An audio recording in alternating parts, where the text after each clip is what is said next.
Good morning, Wise. How'd you sleep? Since you're already up, come grab some breakfast with us.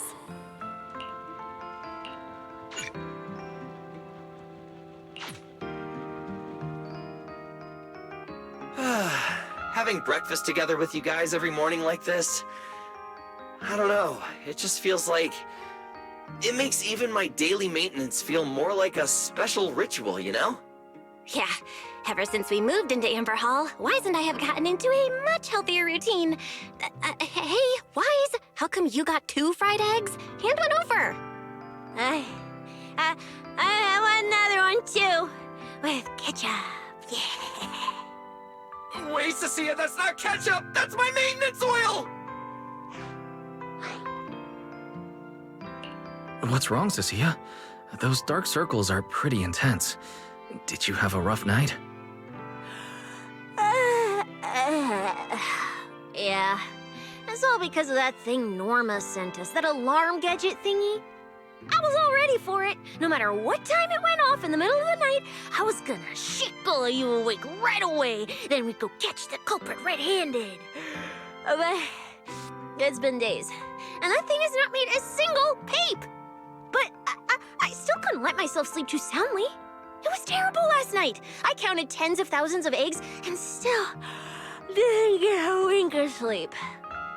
Yeah, the mastermind stirred up so much trouble before. Why would they suddenly disappear these past few days? Wait, don't tell me our secret operation's already been compromised? I don't think so. The truth behind the Bangbu corruption incidents was never made public. As far as I know, the only people who really know what happened are Lady Dracaena and us. But from the culprit's perspective, now would be the perfect time to make a move. We still haven't figured everything out, and we're all being thrown off by those false leads. They seem to have vanished into thin air. Or maybe they're just waiting for the right moment. Well, if we're talking about recent events in Rose Califer, then yeah, all those outsiders showing up on the island fits the bill, right? Yeah. That really cool Sunbringer lady did mention something like that. Wait, this culprit! They're not planning to use the crowd and all the confusion to launch an ambush, are they? Probably not, right? I heard today's welcome tea party is being hosted by the ESD. Valina and Norma will both be there, plus all 3 Sunbringers. How dumb would this guy have to be to try anything right under their noses? Fair. But something still feels off. I guess we'll just have to see how things play out. Oh, right. Wise, what about Toby? The Bangbu we saved with Valina's security key? Has his memory data been restored yet? Oh, right! Norma said before that he might have a key clue about the culprit! I haven't heard anything either. All I know is that ever since the vaccine plugin was completed, Norma's been completely swamped. She hasn't replied to any of my messages these past few days. Aw, man. She's already that busy, and Valina still called her to the tea party to help with the guests? Sheesh, poor Norma. Why do I get the feeling any guest who ends up dealing with a certain super cranky chief technician is gonna have it even worse? Well, breakfast is just about done. Billy, Cecilia, let's go grab those supplies we talked about yesterday. Sounds good. Ready anytime. I'll stock up on motor oil while the sale's on. Pudding! And my pudding! Half-price pudding! I'm buying a whole case and stashing it in the fridge! Wise, you're really not coming with us? Something just came up. There's been a bit of an issue with the HDD, and I'll need some time to deal with it. You guys go on ahead. Yeah, Wise already gave me his shopping list. Let's go ahead without him this time. Well then, I'll leave things on that end to you, Wise. Huh? Why do I get the feeling you two are hiding something from us? You're totally overthinking it. More importantly, if we don't hurry, your pudding might sell out. Huh? Oh, right! I almost forgot. Let's go, let's go! Any later and we really won't make it!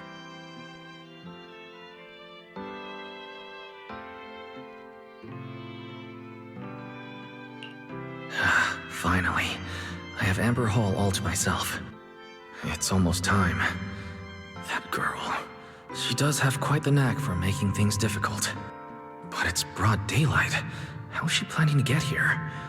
Don't tell me she's going to climb through the window in the middle of the day. Maybe I should wait upstairs.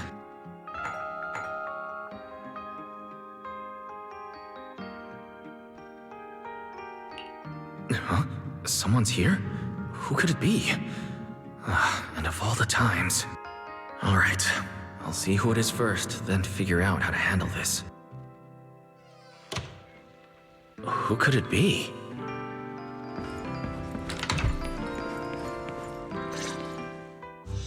Hello! Your food delivery is here! Rawr! Food delivery? We weren't expecting any... Oh, wait. That voice... It's you? Oh my! You recognized my voice right away. And I could have sworn I sounded pretty convincing. Come on, don't just stand there in silence. Give me a hand. A hand? What do you need help with? So, the head is a little smaller on the inside than it looks, which means, Alright, I accidentally got stuck in it. Could you help me?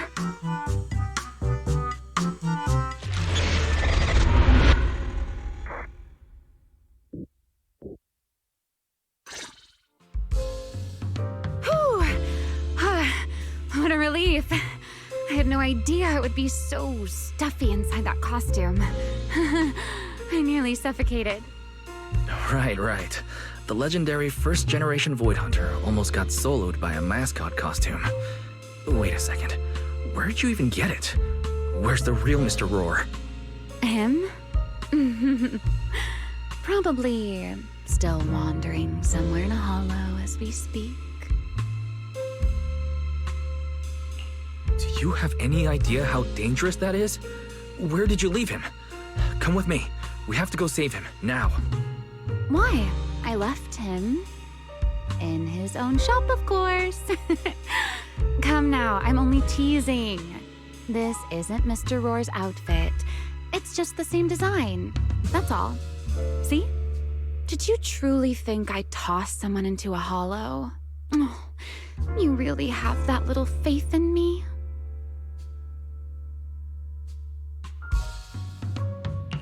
Personally, I'd say a certain someone brought this on herself. A certain someone who never says anything straight, only speaks in half-truths and riddles, then disappears halfway through.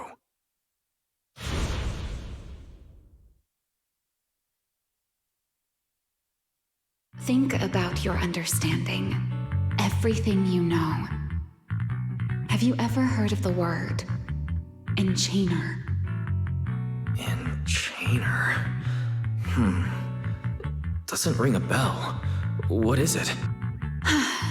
Just as I thought. Helios never tells you anything that truly matters. But your teacher... Never mind. Let me think. Where should I begin? To put it simply, think of them as emissaries of the Creator. Or rather, the true rulers of the Great Hollows. Emissaries of the Creator? No need to look so surprised. Haven't you already encountered something similar? You mean, from that time in Lemnian Hollow? The Creator's vessel? Bingo. You got it. Still, while it bore some resemblance to an enchainer, it still had quite a long way to go before it could truly become one. Of course, had you not stopped it back then and instead let it fully absorb the Qingming Sword's power, it likely would have fully evolved into the Enchainer of Lemnian Hollow. It would have gained full dominion over the laws within Lemnian Hollow, whether that's miasma or anything else.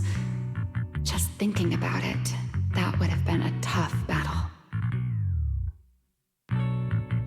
Enchainers? flaming sword. Hold on. How did we get this far off topic? Weren't we discussing Gerta-Blulu? We are, aren't we? This is a topic related to Gerta-Blulu. The Gerta-Blulu as it stands now is less of an enchainer and more akin to... of all times. Never mind. Our little Q&A session ends here for tonight. 1 week from now, in the morning, I'll come find you again. Keep it a secret, won't you? Imagine if anyone found out that Mr. Transfer Student is actually a partner in crime to Miss Fugitive. Just thinking about the trouble that would cause gives me a headache. Huh? Wait, Remiel, don't go. At least finish what you were saying.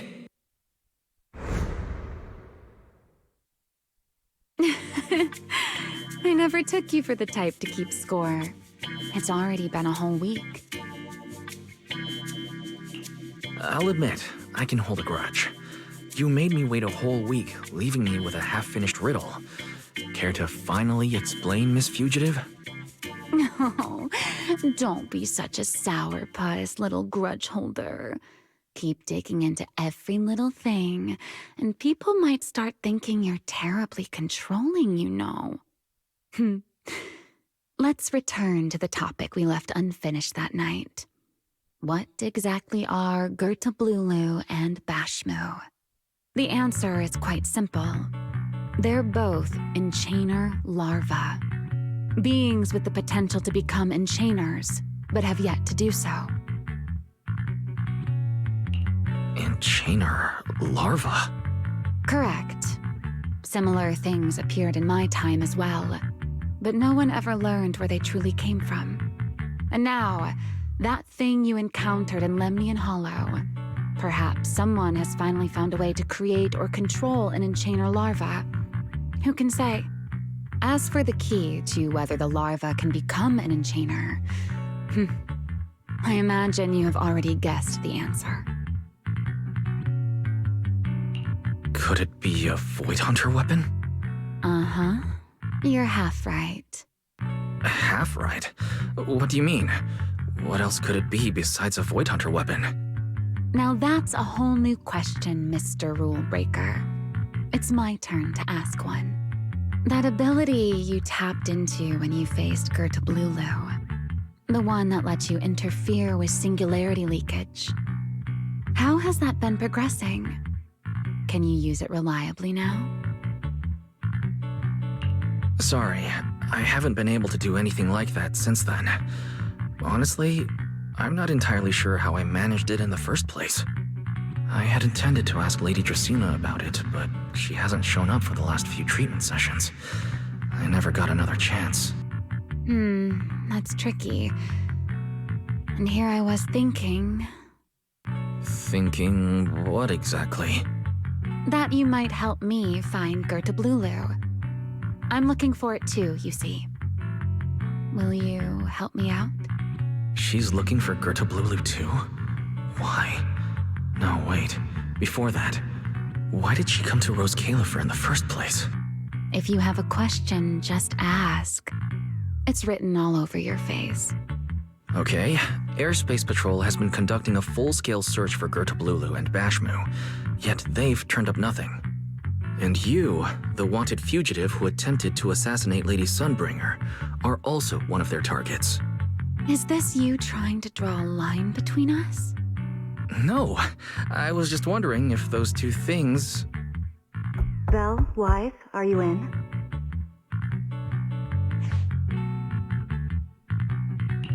Huh? Was that Valina? What's she doing here? Oh no. Remiel, quickly! Please pardon me. It's about something urgent, so I let myself in. Hi! Good no, sorry. Good morning, Valina. Good morning. Are you having breakfast with Mr. Roar? Huh? Mr. Roar? Oh, right. Mr. Roar and I are, No, Lady Valina. I only stopped by to confirm this lovely, handsome gentleman's order. Order? Right. Cecia's birthday is coming up, so I wanted to order a cake for her. But this absent-minded gentleman forgot to choose a flavor. That's why I'm here to confirm it with him. Rawr. Looks like you two have serious business to handle, so I won't keep you any longer. Rawr. As for the flavor, sir, give it a little more thought. I'll stop by again tomorrow morning to confirm your choice. Rawr! Mr. Roar seems somewhat different from usual today. Maybe a little. By the way, what brings you here today? Yes, I do have a rather audacious request. Wise, I would like you to accompany me to today's tea party. You'd like me to accompany you to a tea party? Yes, you must have heard already. Guests from New Eridu will be arriving today. I have reserved Cup a moment and prepared a welcome tea party for everyone. Originally, Norma was supposed to attend as the technical expert, but Toby's memory restoration has reached a critical stage, and she simply can't step away right now. So, if I'm understanding correctly, you'd like me to attend in Norma's place? Not quite like that. Wise, I would like you and Belle to attend with me as the collaborators recommended by Mayor Mayflower. On top of that, since you arrived on our island a little earlier, I believe sharing your experience here with the guests at the tea party would help everyone settle in a bit faster. Got it. Belle went shopping with Billy and Cecilia earlier, but I can go with you. Thank you for understanding, Wise. Let's go. There'll be quite a few important guests at the tea party, right? There's no need to be nervous. It isn't a formal occasion. Lady Linvern, thank you for inviting us. Eldrada was the one. The view here is really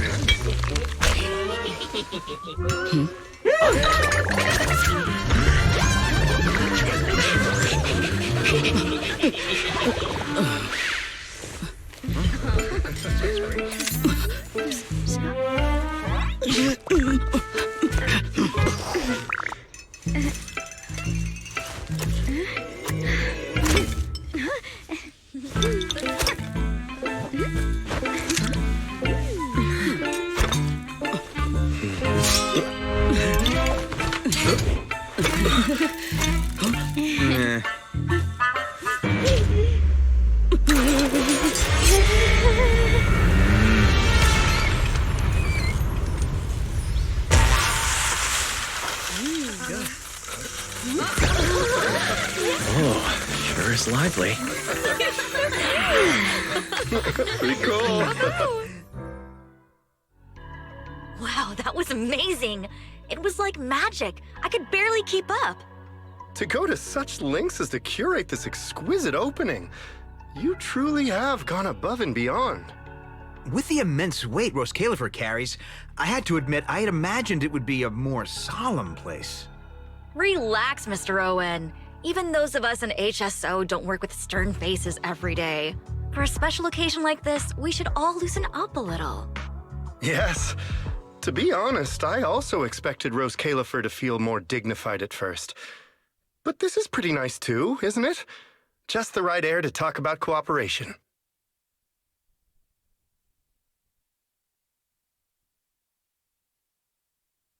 Oh, thank goodness we were spared any major complications. What happened just now? That wasn't part of your plan, was it?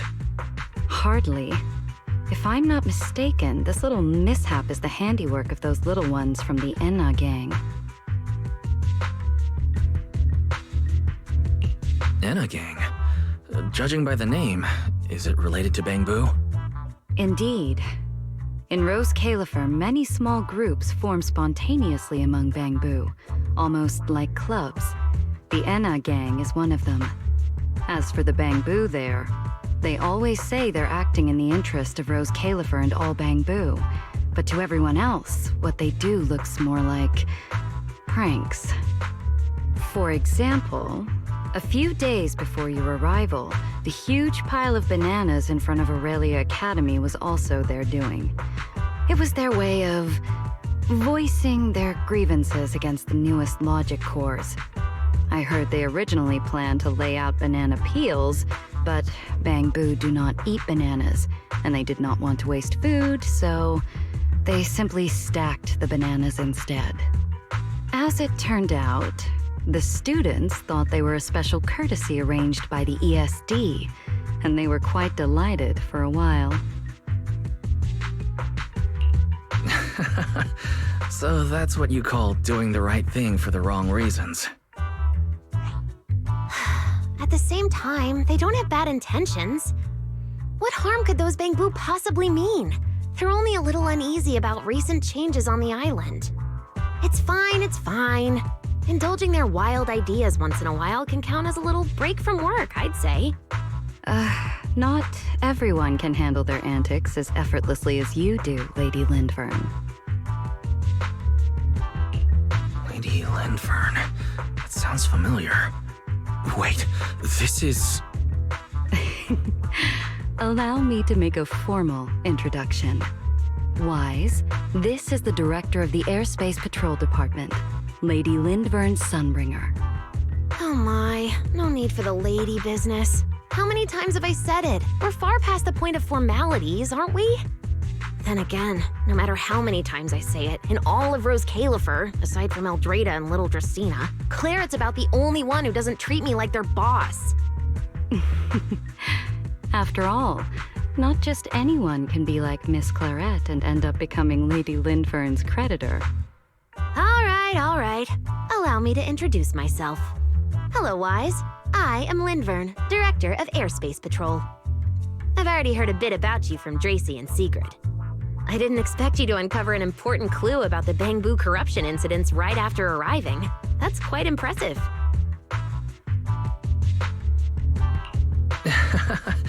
You're too kind, Lady Lindvern. I really didn't do too much. Well, I'll be counting on you later, all right? Oh, also, no more lady this and lady that. Just call me Lindvern. Okay, I'll try to get used to it. Wait, later? What exactly are we doing later? What else? The troublesome parts of the tea party, of course. I'm terrible at occasions like this. All that stiff etiquette, the small talk, having to smile the whole time. Eldrada or Dracy should have attended, but Eldrada's been busy with who knows what lately, and Dracy's tied up with the CCD's singularity leakage, so I had no choice but to make an appearance. Dealing with all that formality, just thinking about it is exhausting. So, I spoke with Valina. Well, actually, Lady Lindvern was the one who insisted on asking you to come. So you haven't told him yet, Valina? Oh well, no matter. You look like the type who's good at socializing. I'll leave it to you, all right? At this point, I don't think I really have room to refuse. The third Sunbringer, Lindvern of Airspace Patrol. I never expected her to be like this. And what she mentioned earlier, the singularity leakage at the CCD. Speaking of which, Lady Lindvern, has the singularity leakage at the CCD still not been cleared up? Yeah, it seemed to have returned to normal at the time, but the surrounding area hasn't fully left its activated state. In other words, it's only dormant for now, and could flare up again nearby at any moment. I've already sent people to help handle it, but Dracy will probably be busy for a while yet. Once she's done, I'll ask her what happened. And maybe pinch those little cheeks of hers too. Oh, right. Speaking of talking to people, don't forget to say hello to Claret later. Claret? That girl over there. See her?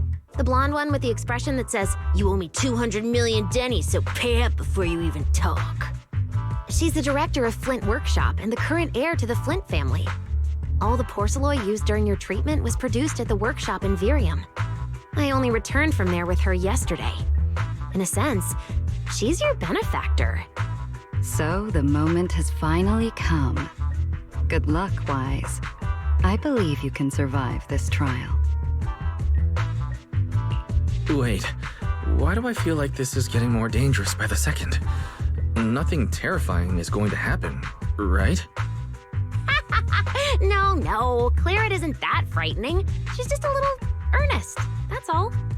If you're really worried, I'll teach you a little trick. Compliment her. Anything will do. Flattery does wonders.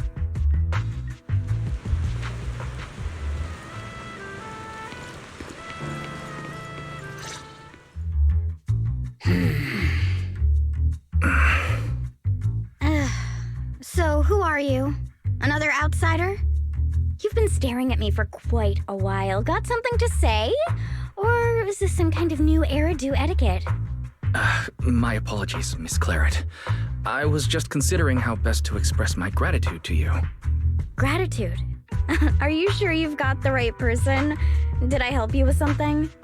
Oh, wait, I get it. So you're the one Dracaena and the others are trying to save. Yes, that's me. Thank you very much for your help during my treatment. Oh, I forgot to introduce myself. My name is Wise. Nice to meet you, Miss Claret. Help? Funny, I don't remember doing anything like that. All I remember is someone sweet-talking me into investing in some ridiculous long-term treatment project, then burning through at least 3 days' worth of my workshop's porcelain output in a single day. As for how that turned out, that has nothing to do with you or that byproduct inside you. I'll go have a nice little chat with that innocent-faced little liar myself. She really doesn't pull any punches. Maybe I should try complimenting her like Lindgren suggested. That might help ease the tension. Is there anything else? I'm truly sorry. I never imagined my treatment would require so much porcelain. I know this is an exceptionally rare material that only Flint Workshop can produce. I'm deeply grateful for your generosity, and I won't forget it. Good. At least you understand. Hey, wait, don't just bow all of a sudden. You don't need to be that formal just to thank me. Everyone's watching. Honestly, fine, I'll let it slide since you're at least being reasonable about it. Drop by my workshop sometime. I'll personally take a look at that etheric other situation of yours. I ought to know what my family's porcelain ended up being used for, shouldn't I? Please don't worry, Miss Claret. I'll do everything I can to make up for your losses and prove your investment was worthwhile. All right. Save the pleasantries. Dracaena and Lindfern say the exact same thing every time they're trying to squeeze more porcelain out of me. I've heard it all before. Miss Claret, you're really kind. Don't suddenly say things like that. People are going to get the wrong idea. Anyway, I won't hold the porcelain thing against you today. I mean, none of this was your fault to begin with. In a few days, I'm gonna track down Dracaena and settle this properly. This time, I won't let her bat her eyelashes and worm her way out of it. Somehow, my impression of Lady Dracaena has changed somewhat.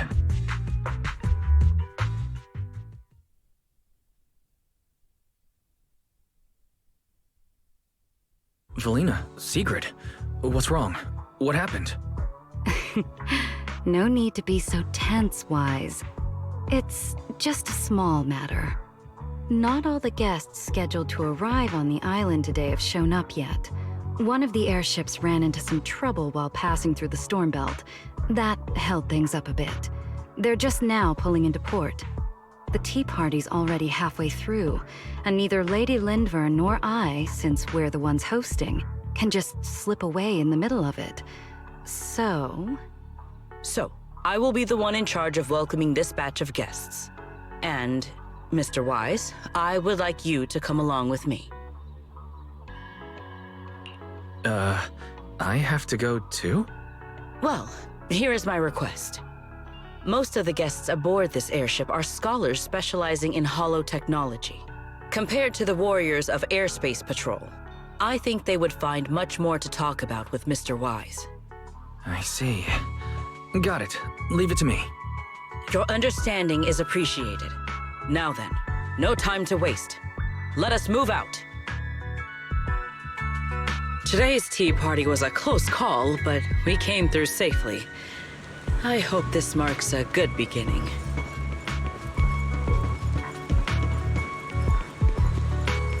You were very composed the whole time, Sigrid.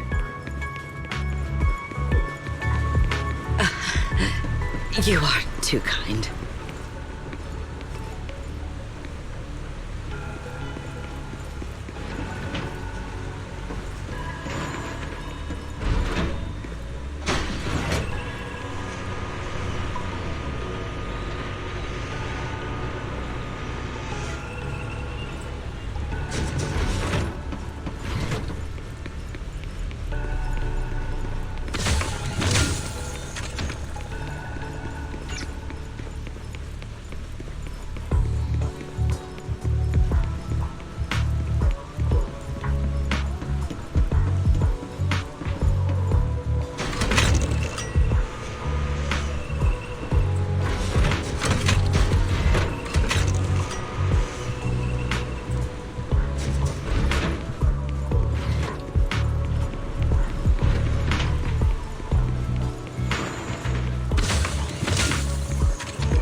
The guests should be leaving the station soon.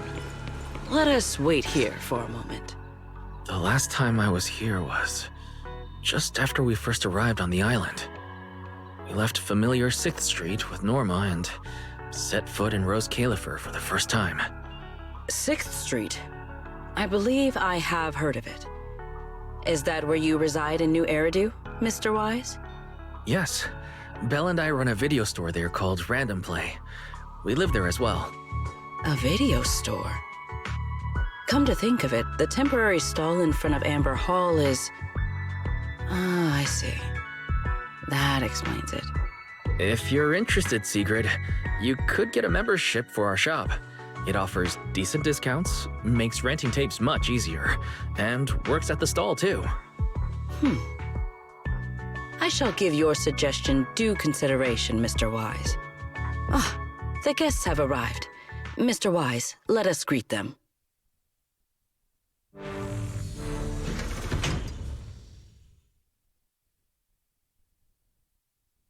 Honored guests, you have come a long way. I am Sigrid de Lazure, Deputy Director of the Rose Califer Airspace Patrol Department. On behalf of Rose Califer, I extend my sincerest welcome to you all. This is Mr. Wise, a holo navigation specialist referred to us by New Eridu City Administration. He has previously worked with the External Strategy Department and the Central Computing Department.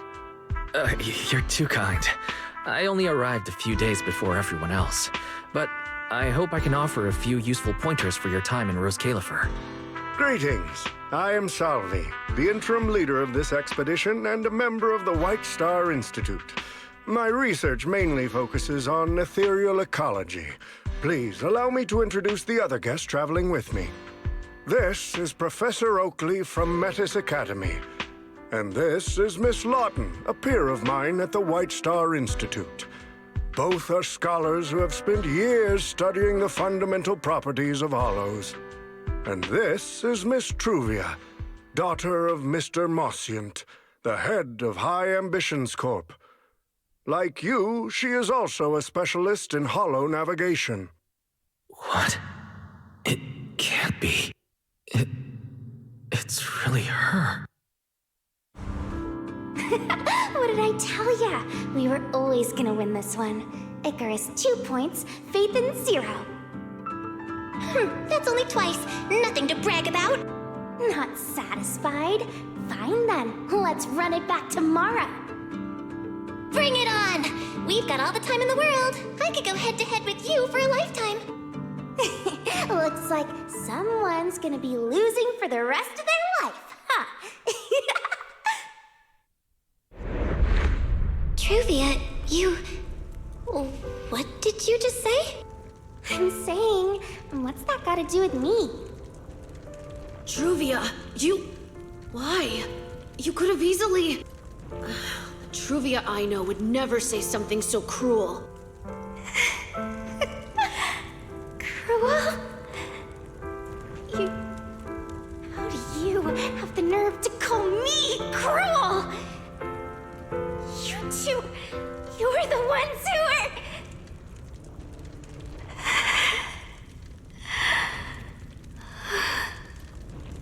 Forget it. Let's just say goodbye here, Phaethon. I know I said goodbye, but I still hope that for the rest of this life, we never have to see each other again. That really is Truvia. Why? Why is she here? In Rose Califer? Did she already know Bill and I are here? No, she probably didn't. Right. They just introduced her as the heir of the head of High Ambitions Corp. Should I pretend I don't know her? Or... no, she seems to have noticed me too. Should I go say hi? No, never mind. When it comes down to it. Wise. Mr. Wise. Yes? Yes. Mr. Wise, Mr. Salvi just mentioned that since both you and Miss Truvia here are experts in hollow navigation, you should have quite a few topics in common. Well, I'm not really an expert or anything. When it comes to specialized knowledge and technical skills, you'd really want to consult Miss Truvia for that. You give me too much credit. Our group primarily researches civilian equipment and technology. I wouldn't call myself a specialist. Why are two talented young folks like you being so modest? All right. Doesn't Mr. Wise also have a younger sister? That's right. Then it seems I recognize you correctly. To be honest, you and your siblings' names have come up several times in our Institute's recent research logs. Naturally, I became curious and looked into it a bit. That's when I discovered Mr. Wise and Miss Truvia. Not only do your research interests overlap, but you also share another connection. You both studied at Helios Academy, and around the same time, no less. That's correct, Professor Salvi. Wise and I were both students at Helios Academy once. It's just, after the fall of the old capital, we never saw each other again. Oh my, so it truly is as I suspected. Once we reach the tea party, I'm sure you two former classmates will have plenty to catch up on. Unlike an old man such as myself, at my age, there are hardly any classmates left to reunite with. I suppose you're right. Professor Salvi certainly knows how to put people on the spot. I need to think of something. We can't spend the next few hours like this. I would love the chance to speak with Mr. Wise a little longer, but the journey was rather rough, and I'm afraid I'm feeling a bit airsick. If I were to attend the tea party in this state, it would hardly be proper. Sorry, Miss Truvia. That was our oversight. We did not account for a situation like this. Today's tea party is just a casual welcome we have put together for you all. You do not need to worry about a thing. We will be hosting a proper formal reception for everyone down the line. If you are feeling a bit under the weather, how about having Mr. Wise accompany you for a stroll in the nearby park so you can rest? Huh? Miss Truvia politely declined the tea party. She probably wants to catch up with her old classmate who she has not seen in ages. Mr. Wise, too. He seems to have a lot to say to Miss Truvia. Yes, that must be it. Then allow me to lend you all a helping hand. Since Deputy Director Secret has suggested it, Mr. Wise, if you have no objections, I would be happy to accept. Why would I object? I'd be happy to. Rest assured, Mr. Wise. Leave everything here to me. Please, Take all the time you need to enjoy your walk with Miss Truvia. I shall explain the situation to Lady Valina. Yes. We should be going too, Miss Truvia. We don't need to be so formal with each other, do we? Oh, of course.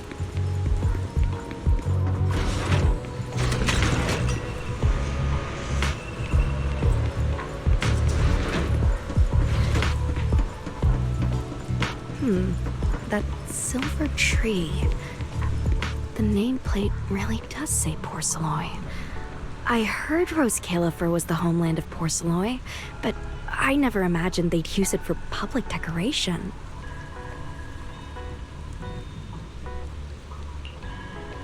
I see. Wise, you keep saying you aren't that familiar with this place, but you always seem to have an answer for all my questions. I've heard the Porceloy veins in Buastrum are also essential to the computation of Rosetta data. How much do you know about the connection between the two? Really? Or could it be that this touches on Rose Califer's secrets you can't exactly share with someone from Tops like me? Next time, huh? I'm sorry, Truvia. It's all right, Wise. Come on, let's see what's up ahead. There's so many people over there. Yeah, there's a fountain over there. It's so cool here, and the breeze is nice. Thank you. I'm feeling much better now. This flight was way longer than expected, and I ran out of motion sickness medicine halfway through. It's much better than it was back then. Otherwise, Father never would have allowed me to come to Rose Califer. Thank you for your concern. My father may be getting on in years, but he's in good health. He still handles many matters personally. That wasn't really what I meant. Mosient has always had high expectations for Truvia and the others, but he's also strict. Especially after that incident. If I remember correctly, that was around the time Truvia started to. I wonder whether things between her and her father have improved since then. What's wrong, Wise? What's got you thinking so hard? All right, then. Let's keep going. There seems to be a large structure up ahead. Is that a chessboard?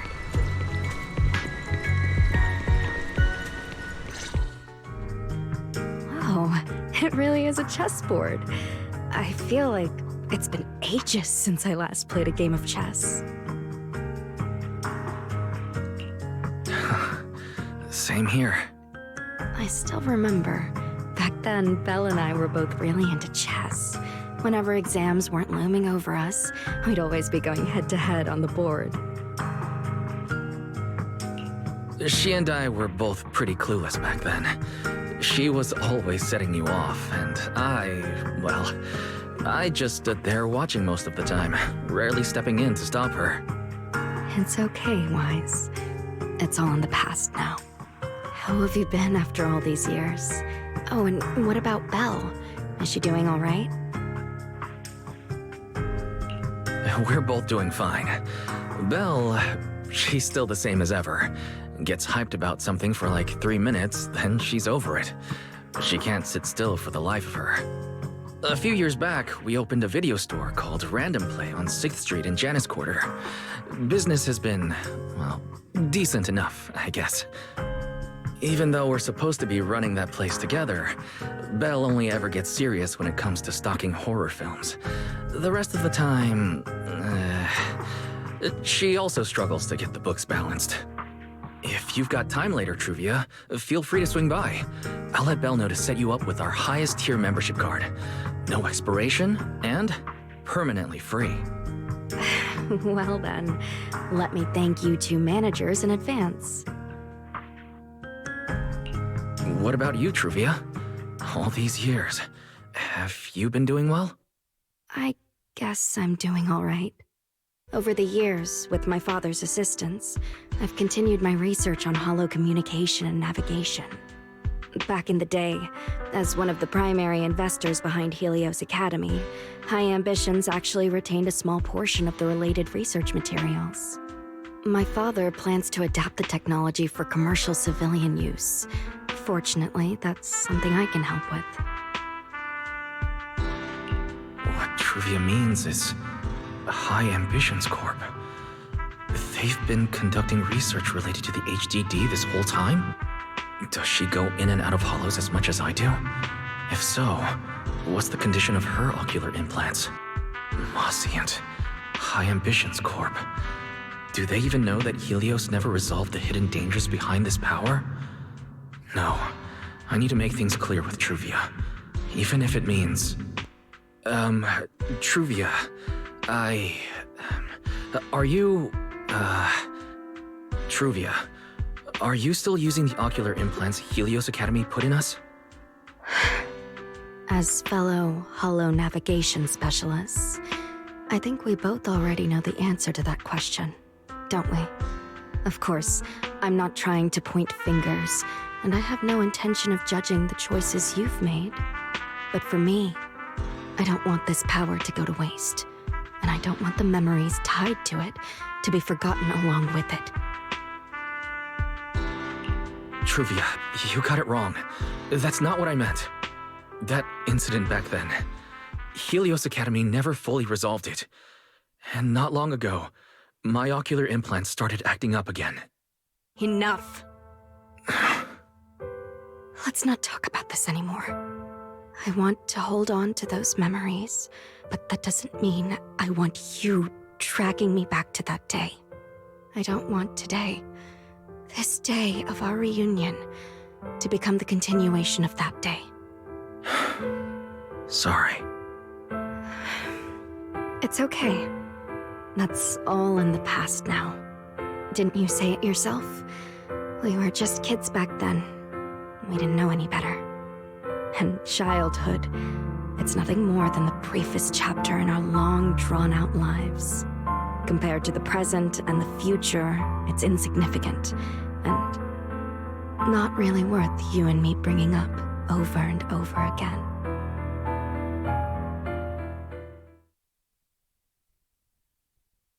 Wise, Truvia, I knew you'd be here. Belle, what are you doing here? We were heading back after shopping when we passed by Cup a Moment just as the tea party was wrapping up. Sigrid mentioned you'd come out here with an old classmate, so I figured I'd swing by and check in. I never would have guessed it'd be Truvia. That was cold, Belle. When your brother saw me, he was a lot more excited. I'd love to stick around and chat longer, but I'd rather not put myself through trying to keep up with you two chatterboxes at the same time. Now that the tea party's over, I should head back to the place the ESD arranged for us before my companions start worrying. Wise, Belle, I'm really glad we got to see each other again here in Rose Califer. Maybe next time, if we get the chance, we can sit down and catch up properly. No need to walk me back. I've checked the map, so I should be able to find my way. Besides, I'd like some time to myself. I'll see you around.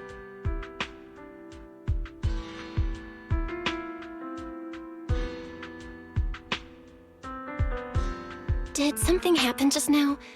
When I got here, the vibe felt kinda off.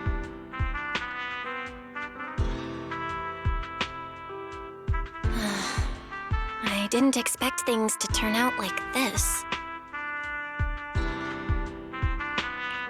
Sorry, Belle. I got ahead of myself. I should have thought it through before bringing up the ocular implants with her. It's okay. You meant well. Don't overthink it. The power inside us. We don't know how much Truvia understands it. But if anything goes wrong, we're going to have a serious problem. But there's no way to talk about any of this without bringing up Sir Pico. We need to find the right way to tell her.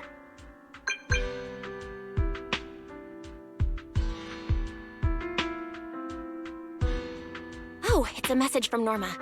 Toby's made some progress. She said all of Toby's memory data has been fully restored. And there's something important she wants to show us. She's telling us to get to the Academy ASAP. All right, let's head over there now. Something important. Could it be a clue to the real culprit? We should hurry and find Norma.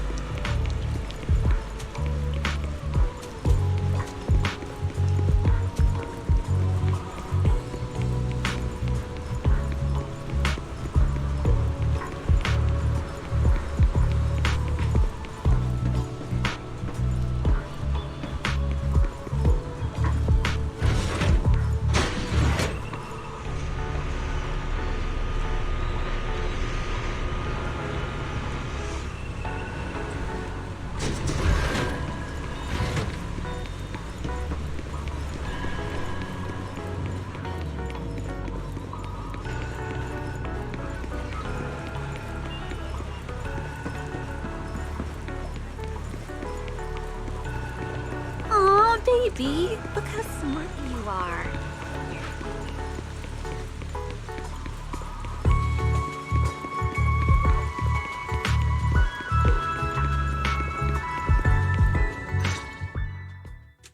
Belle, Wise! What took you two so long? Norma, did you find anything in Toby's memories? Any clues about the culprit? What exactly did they do to those bamboo? Wow, slow down! Your expectations are way too high. Now you're making me nervous. Anyway, just like I said in the message I sent you, Toby's memory restoration work is done.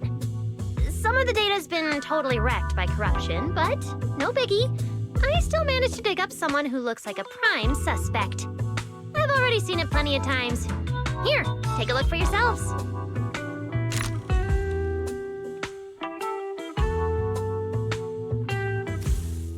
So you actually woke up, huh? Sorry. If you'd just been a little more cooperative, it wouldn't have had to come to this. Poor thing. In a moment, you're gonna get in that machine, nice and quiet. Shh. Don't be scared. Soon you won't remember a thing. You've been entrusted with a very important mission. Don't forget that. This guy, who is he? Based on what he said, he's gotta be the culprit. Exactly. That's what I think too. Unfortunately, though, Toby had already completely lost the ability to move by that point. He never got a look at the culprit's face. Even though we've confirmed there's a culprit, we don't have a lot of clues beyond that. Wait, the culprit mentioned something about getting Toby into some kind of machine. If we can find that machine, we might be able to track him down. You may be onto something, Belle. If we can locate that machine, we may be able to trace it back to the culprit. The question is, where do we start looking? Norma, over there, on the wall. Looks like there's something there. Can you zoom in on it? You got it! It looks like graffiti, but it doesn't feel random. It's more like some kind of symbol. Wait, isn't that the symbol of the Enna Gang?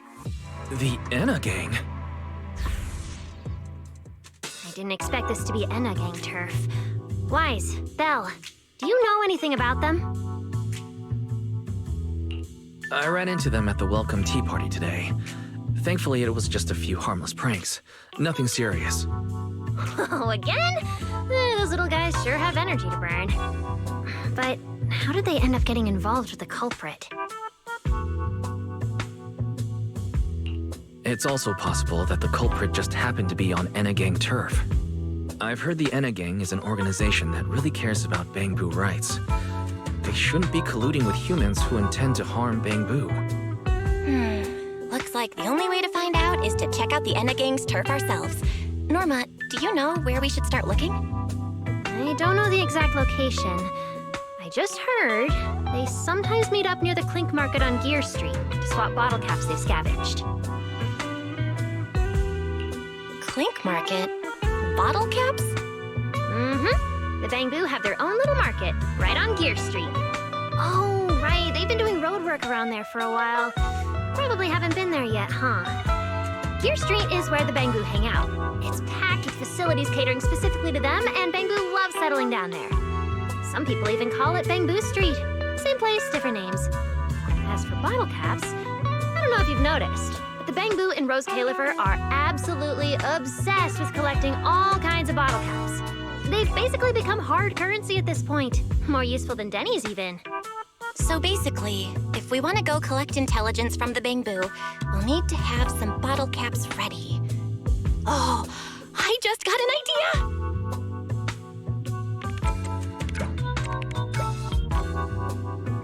I'm here, Wise! Belle, check it out! Are these bottle caps enough? Cecilia, are you secretly a Bangbu or something? Where'd you get all these bottle caps? What are you even talking about? I brought these myself. Before coming to Rose Califer, I was worried there wouldn't be anything good to eat, so I stuffed a ton of snacks and drinks into my luggage. And then, things have been crazy lately with one emergency after another. I forgot to take out the trash in my room, and then Anyway, the bottle caps you wanted, I found them for ya. Never thought the day would come when I'd be grateful that Cecilia never bothered to take out the trash. But what do you guys need so many bottle caps for? Feeding your Bangbu?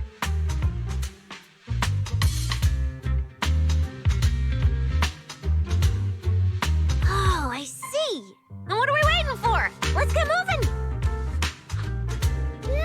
I'll sit this one out. With someone from the ESD tagging along, I doubt you'd get anyone to talk. Here, I've marked Gear Street on the map for you. The road there should have been fixed up yesterday, so you can head straight over. But hey, don't go telling anyone I'm the one who tipped you off. All right, let's go. We'll catch you later, Norma. It seems Clink Market is located on Gear Street. I have planned a route for you, Master.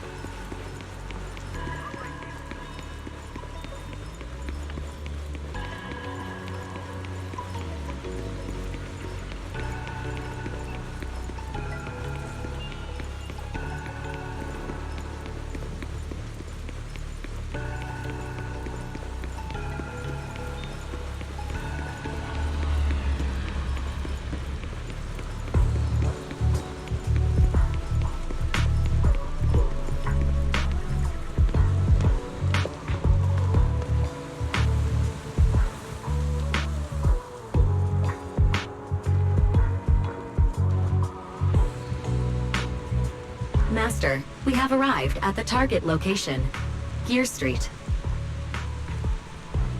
So this is Gear Street. There really are Bangbu everywhere, just like Norma said. Our target is Clink Market. Huh. Is there anything around here that looks like a market? Well, based on my extensive experience solving cases as a public security officer, over there! That red mailbox, that one. The little door next to it looks extremely suspicious. It might look completely ordinary, but did you notice? That Bangbu by the door! He's obviously standing guard, and he keeps looking around. There has to be something important hidden behind it. That does seem suspicious. Let's go check it out.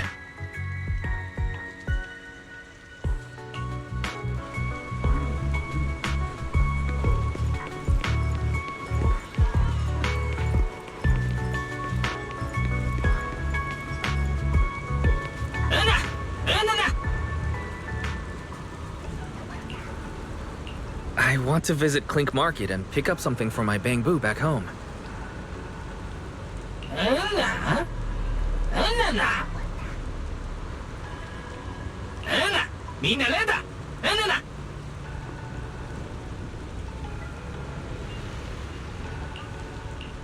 Yeah, this door's way too small.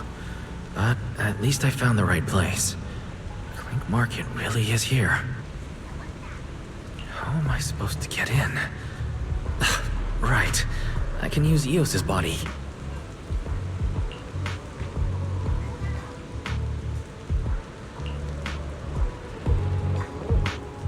Alright, everything should be set. We should go in and...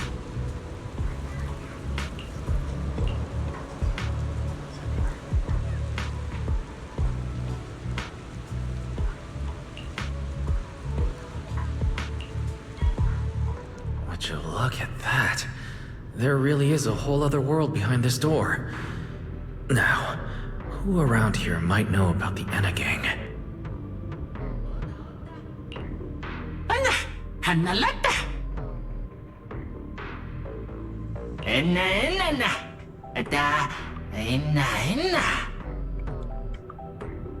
That bamboo seems really well informed. I'll go ask them about it.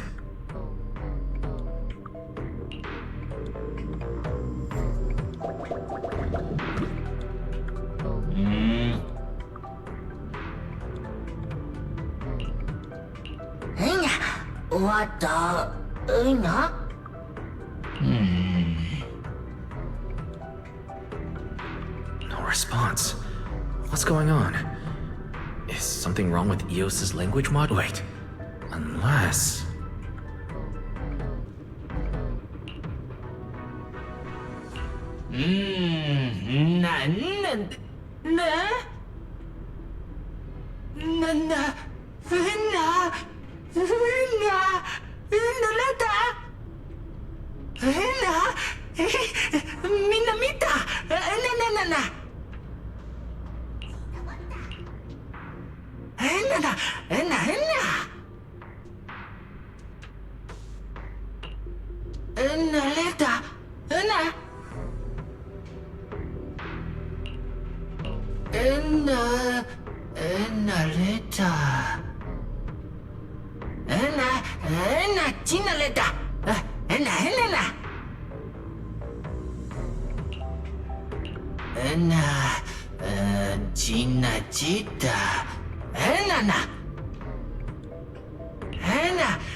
나왔다.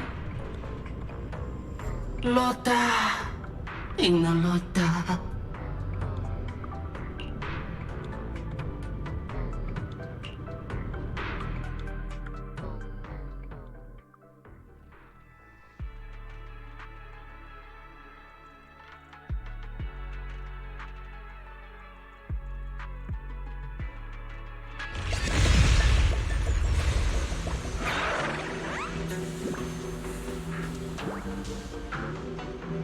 Whoa.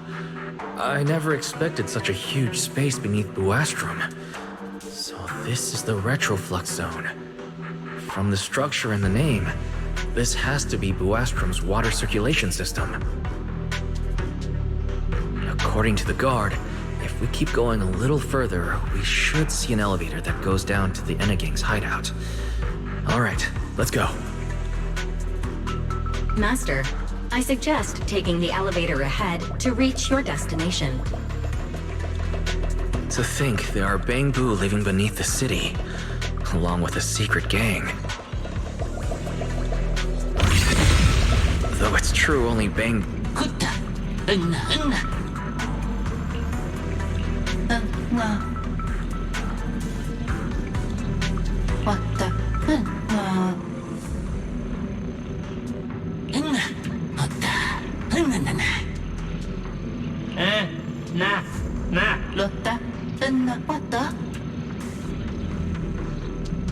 Wait, why are they looking at me now? I'm still trying to figure out what they were all mumbling about.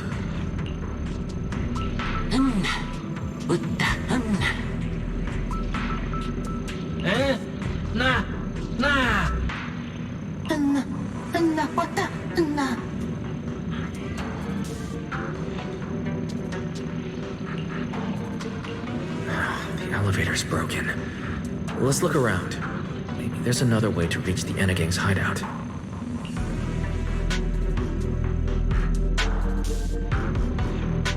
Maybe I can try hacking into those robots.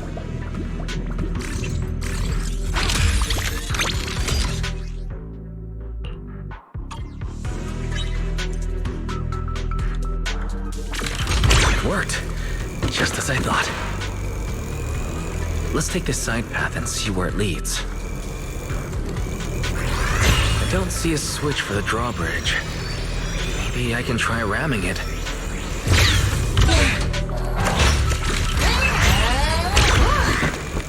This robot's more agile than I expected. There are so many narrow pipes. So this is how the Bangbu from the gang usually get around? Wait, am I supposed to go down like this? It's faster than I expected.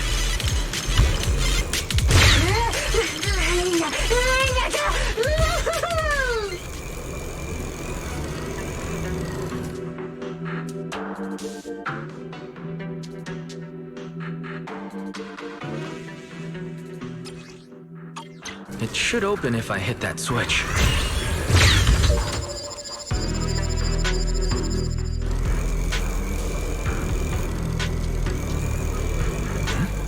I can hear something nearby.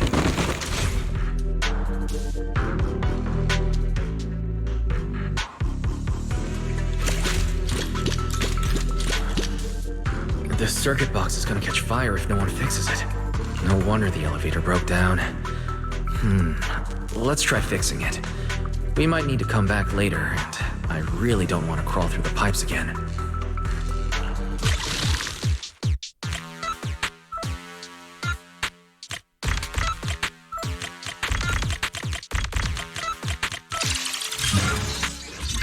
Okay, that should do it. Huh?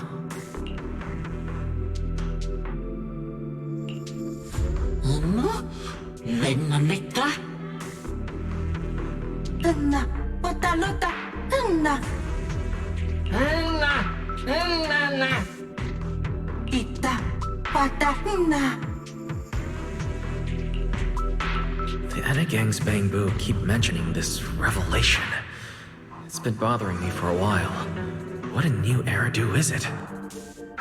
Could it be a clue about the culprit? Or maybe...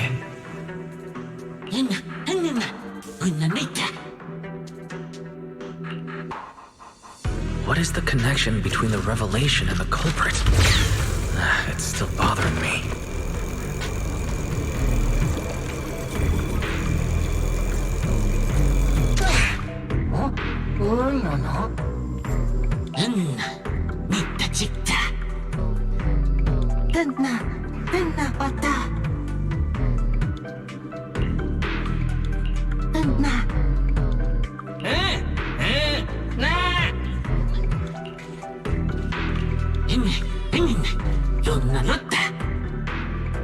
Master, based on a rough calculation, the probability of this vehicle safely delivering EOS to the destination is 98.732%.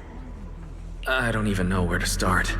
That this can even be called a vehicle, or that absurdly precise probability. Forget it. There's no other way.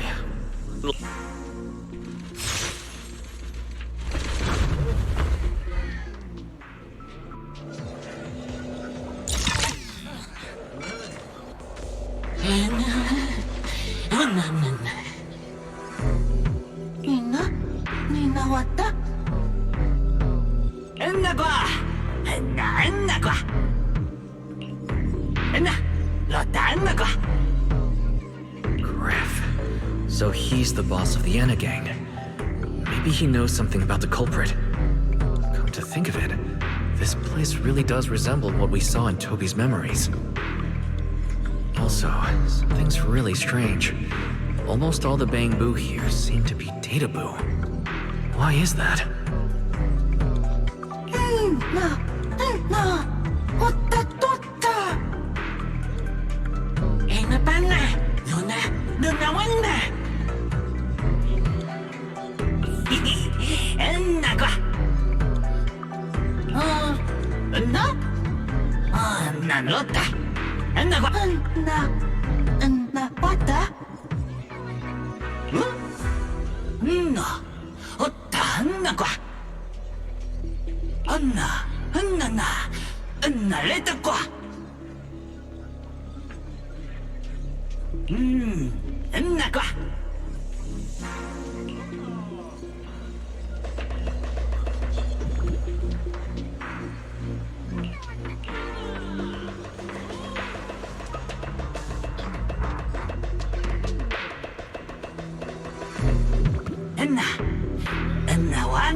So this is Prophet Boo, the oldest Bang-Boo of the Anna gang.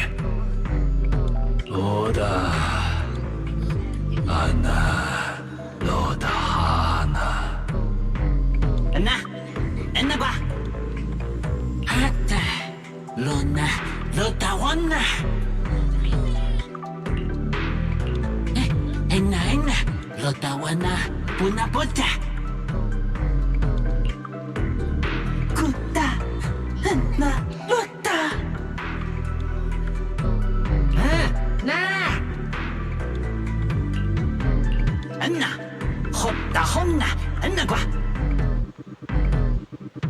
I'm starting to regret fixing that elevator.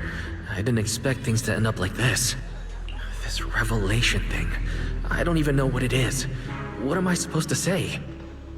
Apologies, Master. No relevant data found regarding the Anna gang's revelation. Suggestion: respond vaguely and attempt to bluff your way through.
Oh?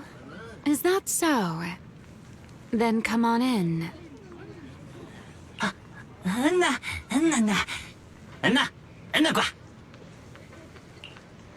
The Great One. Could that be the culprit?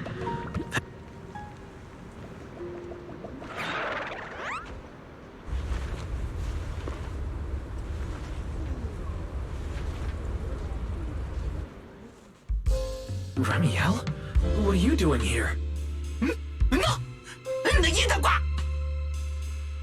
Oh yeah, he's up to no good.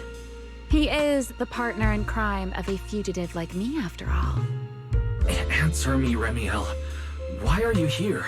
And what are you doing with the Enna gang? Oh my, that is a curious question. Barging into someone else's home uninvited, then starting with, "Why are you here?" How terribly rude. Oh, wait. I suppose I did something similar myself not long ago. Never mind. Not important. Yes? Haven't I mentioned before? This is the proxy from the External Strategy Department.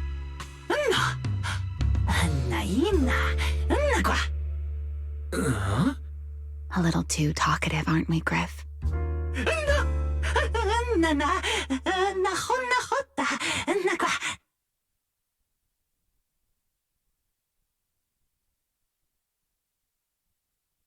Well then, it's just the two of us now, my charming little Bang Boo. I must say, I didn't expect you to have such a practical, yet rather adorable, little skill. You haven't used this, little trick for anything mischievous, have you? I feel like you're imagining something really weird. Wait, how did you manage to get me off track again? If I remember correctly, in our Q&A game, it's my turn to ask the questions. Sure. What would you like to know this time? Why are you on the Enna gang's turf? And why do all the Bangbu here seem to respect you so much? My, you really should listen when people are talking, Mr. Impatient. Didn't I already tell you? This is my home. What's strange about finding me in my own home? So, you're the real leader of the Enna gang? What are you talking about? The leader of the Enna gang is Griff, the one who brought you in just now. Me? I'm only a poor soul they took in recently, that's all. But don't the Enna gang's Bangbu hate humans? Why would they... Because the Bangbu they call Prophet Boo saw me once, long ago. It must have been over 100 years ago. I never imagined a Bangbu could live that long. In his eyes, I'm still the Void Hunter, and a friend of their mother, Lady Sunbringer, the person they hold most dear. But that makes even less sense. Weren't you wanted because you tried to assassinate Lady Sunbringer and failed? In which case, shouldn't the Enna gang's Bangbu hate you even more? Oh, that part's simple. Because, as far as the Enna gang understands it, the three Sunbringers now governing Rose Califer, they're all imposters. What did you say? The three Lady Sunbringers we have now, even if they're not exactly as they once were, they're still Sunbringers, aren't they? Who knows? At the very least, the Enna gang Bangbu don't see it that way. They believe only in the revelation they saw. And to them, it's proof that the true Lady Sunbringer is calling out for help. The revelation they saw. What exactly was it? How should I know? I'm not a bang-boo. But I've heard this so-called revelation is a vision that occasionally appears to Data Boo while they're processing Rosetta data. The true Lady Sunbringer, imprisoned in endless darkness. Huh? Wait, the real Lady Sunbringer is imprisoned? By whom? No, that doesn't make sense. I can't imagine anyone being capable of something like that. Sorry, I've got no idea either. All right, Mr. Curious. I've answered quite a few of your questions already. Is it my turn now? What do you want to ask? No need to be so nervous. Aren't we close enough to tell each other anything by now? My question is the same as yours. Why are you here, my dear Proxy? Remember Toby? The bang-boo we rescued from Gertablulu. We managed to restore some of Toby's memories. He was kidnapped, and the place where it happened had Enna Gang graffiti. I see. So you've come to the Enna Gang looking for answers. Singularity leakage, the culprit behind the bang-boo case, the Enna Gang, Gertablulu. If my guess is right... What is it, Remiel? No, it's nothing. Just a passing thought. Speaking of which, how about I do you a little favor, Mr. Detective? I can step in as Lady Remiel of the Enna Gang, put in a good word for you, and have the Enna Gang bang-boo assist you in locating this, crime scene. Really? That would be a huge help. Thank you. Wait. This doesn't come with some extra condition, does it? No. Knowing you, of course it does. Out with it. What are you scheming this time? Oh my, Mr. Detective. Isn't that a little much? I told you my condition ages ago. Help me investigate Gertablulu. And, if I'm not mistaken, Gertablulu and the culprit you're after may end up being connected. Remiel, you really should do something about your habit of speaking in riddles. Very well. I'll try to restrain myself. Though, I am rather fond of riddles. A riddle keeps the uninvolved safely in their garden of ignorance, while guiding those who seek the truth one step at a time toward the heart of the mystery. In the end, a riddle is simply what truth looks like when the people involved don't all have the same information. But enough philosophy. Let's ask Griff about the place you're searching for. Griff's good at rallying people. He'll definitely be able to help. I hope everything goes smoothly.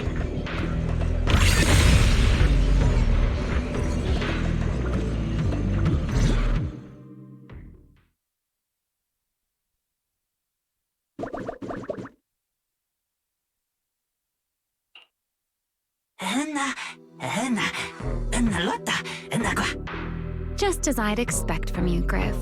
Quick and efficient.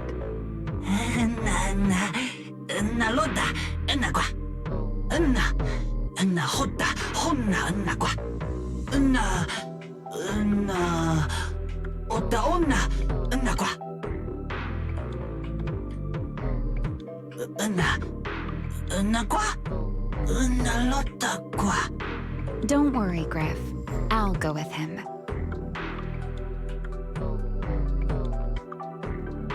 Huh? You're coming with me, Remiel? Wasn't that our agreement? I help you follow the culprit's trail, and you help me investigate Gertablulu. What, have you forgotten already, my dear partner in crime? I can't shake the feeling that you just maneuvered me into this again. This is one of those moments when overthinking won't do you any favors, Mr. Detective. Besides, rather than concern yourself with such trivial details, My adorable little Bang Boo, before we officially set out, could you change back into your proxy form for me? Those short little arms and legs won't be much help after all.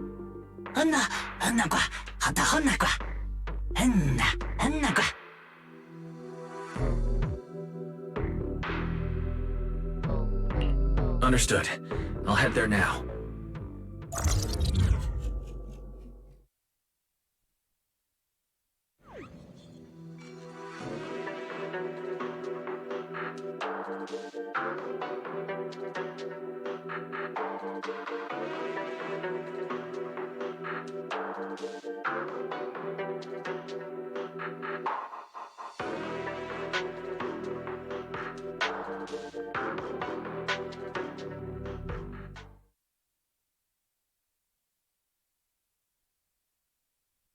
So the place where Toby was kidnapped really is at the very bottom of the retroflux zone.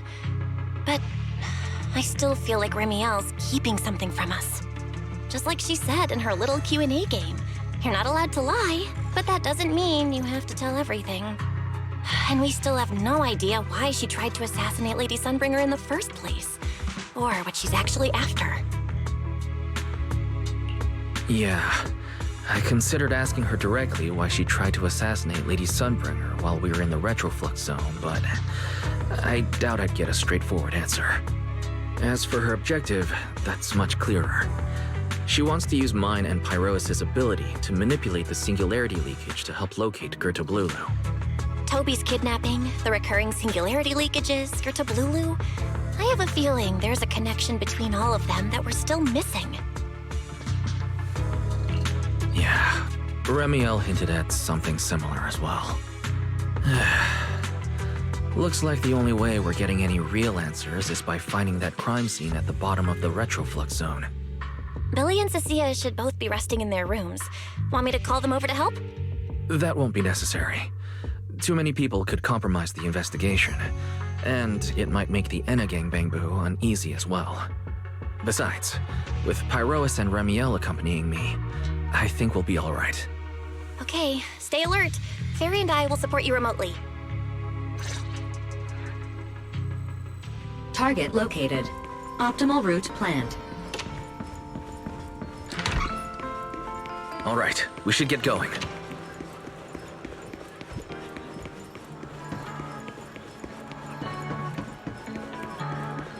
Approaching the target location. Navigation complete. Pardon me. Is something troubling you? You have been circling this phone booth for quite some time now.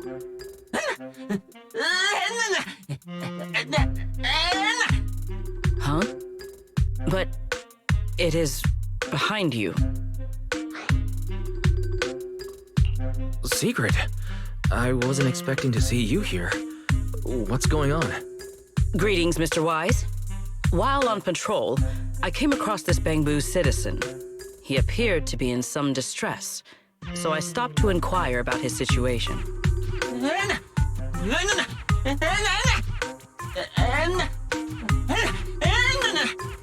Waiting for someone? And who might that be?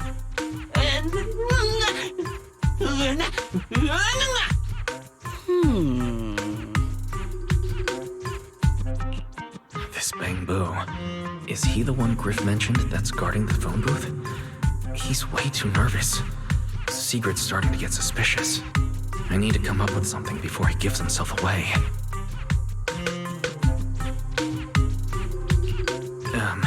Sigrid, actually.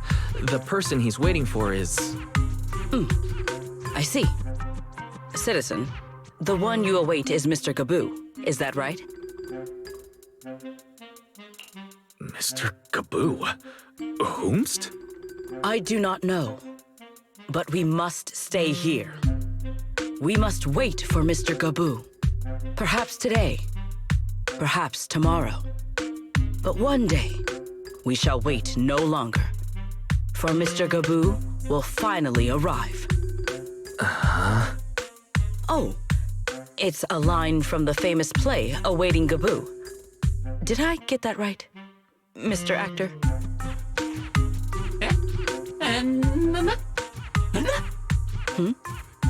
Are you not an actor from Spotlight Theater? But the line you just quoted was unmistakably from... Ah, wait. I understand now. In the script of Awaiting Kaboo, there is no phone booth, no Spotlight Theater, and no actor boo. He must have immersed himself in the role for so long that he is still mentally in character. Yes, that must be it. I ought not disturb his rehearsal any further. My apologies, Mr. Actor. I misunderstood the situation and rudely interrupted your rehearsal.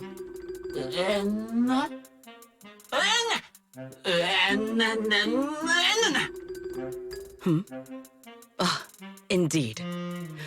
Only by holding fast to courage and conviction can we fulfill our duty to protect Rose Califer. These two.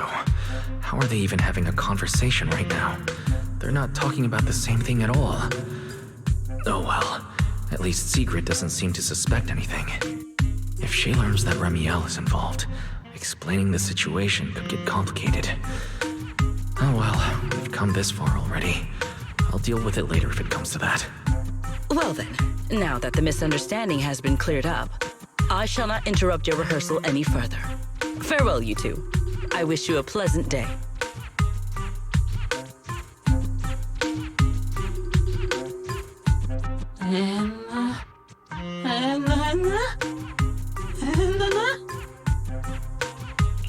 No, absolutely not. This has been a huge misunderstanding.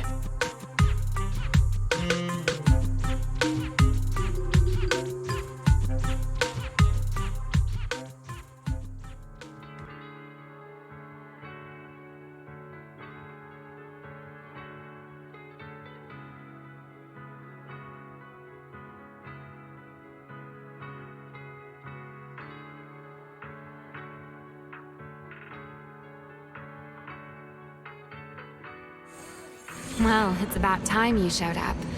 Amber Hall isn't that far. What kept you?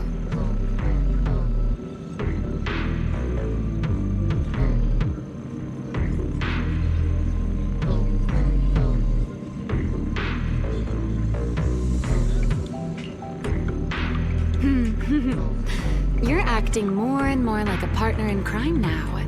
Covering for your accomplice in front of an airspace patrol officer. Still, I have some understanding of what kind of person Sigrid is. Rigid, earnest, and her intuition is unnervingly sharp. She's certain... Fair enough. That's the nature of intuition. Sometimes it's right, sometimes it isn't. All right, enough of that. We should head off to the crime scene on the lower level of the retroflux zone.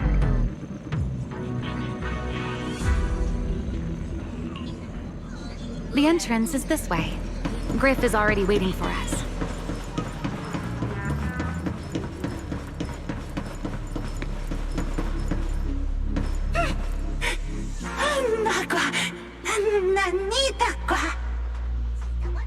All right, Griff. That's enough flattery. The sky will get dark soon, so we should get moving.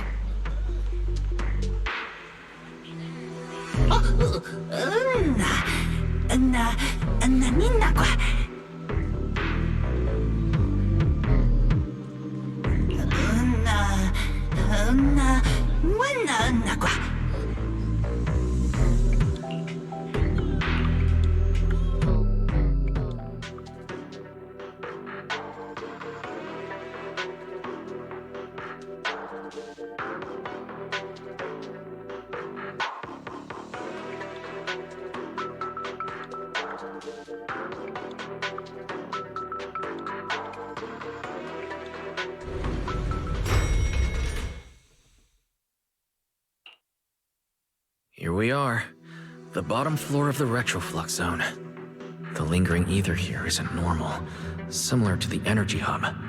The concentration and activity levels are way off.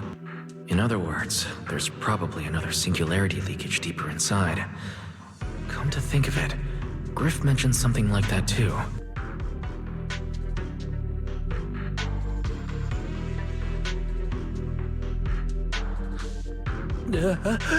Oh, that tickles. Remiel, what are you doing? Why, to bring a certain someone back from his own little world, of course. Now then, Mr. Detective, what new clue have you uncovered? Oh my, are you upset? Then how about this? I'll give you a feather as well, and you can try to get me to sneeze too. Then we'll be even Steven. Deal?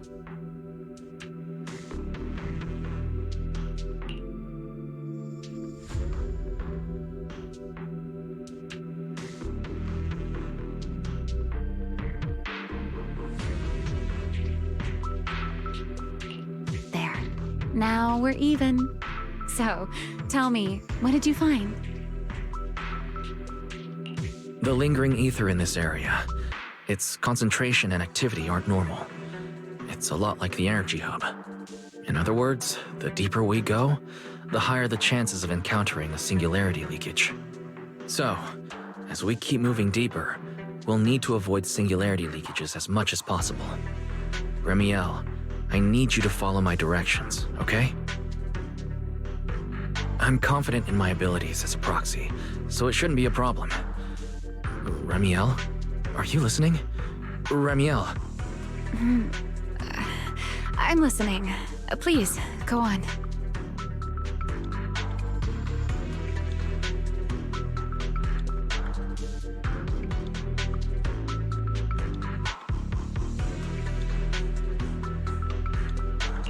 I already finished, Miss Absent-Minded Void Hunter. My apologies. My mind wandered for a moment. It won't happen again. But I did hear everything you said. Really. Relax. I'll follow your lead. After all, you're Faithin, the legendary proxy. I'll leave the route planning to you, oh great Faithin. Must we use that title? Oh, great wanted Void Hunter? I swear, you're always way more demanding. Anyone else. Be careful. These mechs are behaving strangely. These abandoned mechs. They were most likely affected by a singularity leakage. Let's give them a moment to cool down.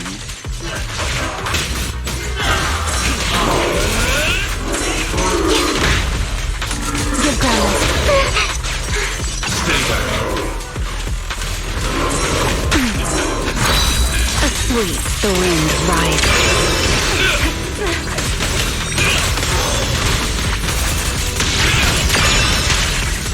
You won't be disappointed. I'll do the dance. Please, allow me. It doesn't hurt at all.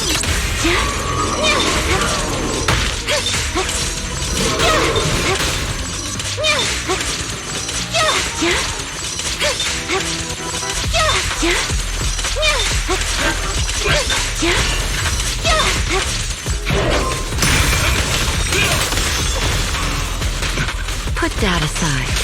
Take this.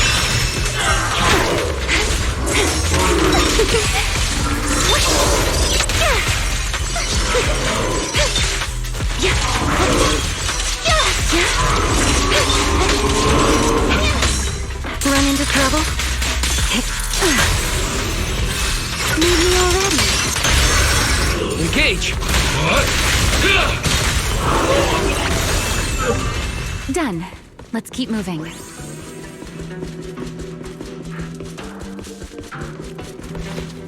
Nearby ether activity looks abnormal. Could it be a singularity leakage?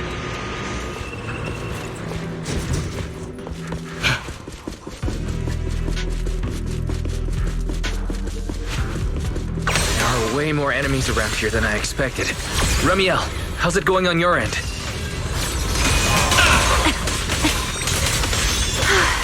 These enemies far too strong. I couldn't possibly defeat them. Abandoned mech beats first-generation Void Hunter. That would make quite the headline.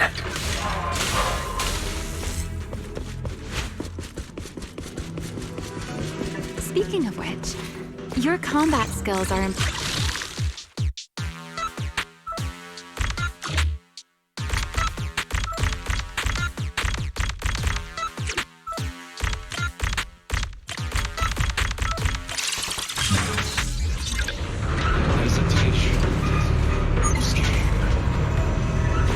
We should slow down a bit.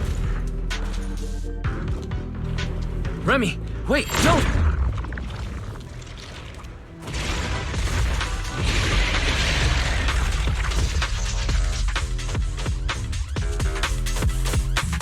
We still ended up entering the singularity leakage. Since we're here, let's finish this quickly. All right. Let's handle this, Pyrois.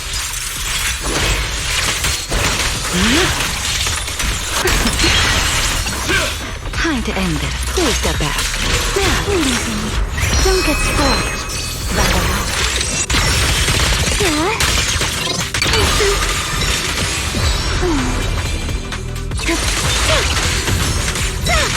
Let's stir up some trouble.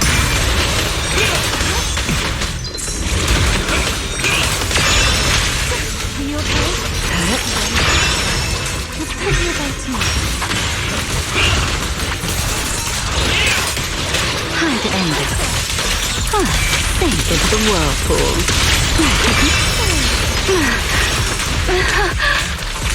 Let the stage be even more dazzling.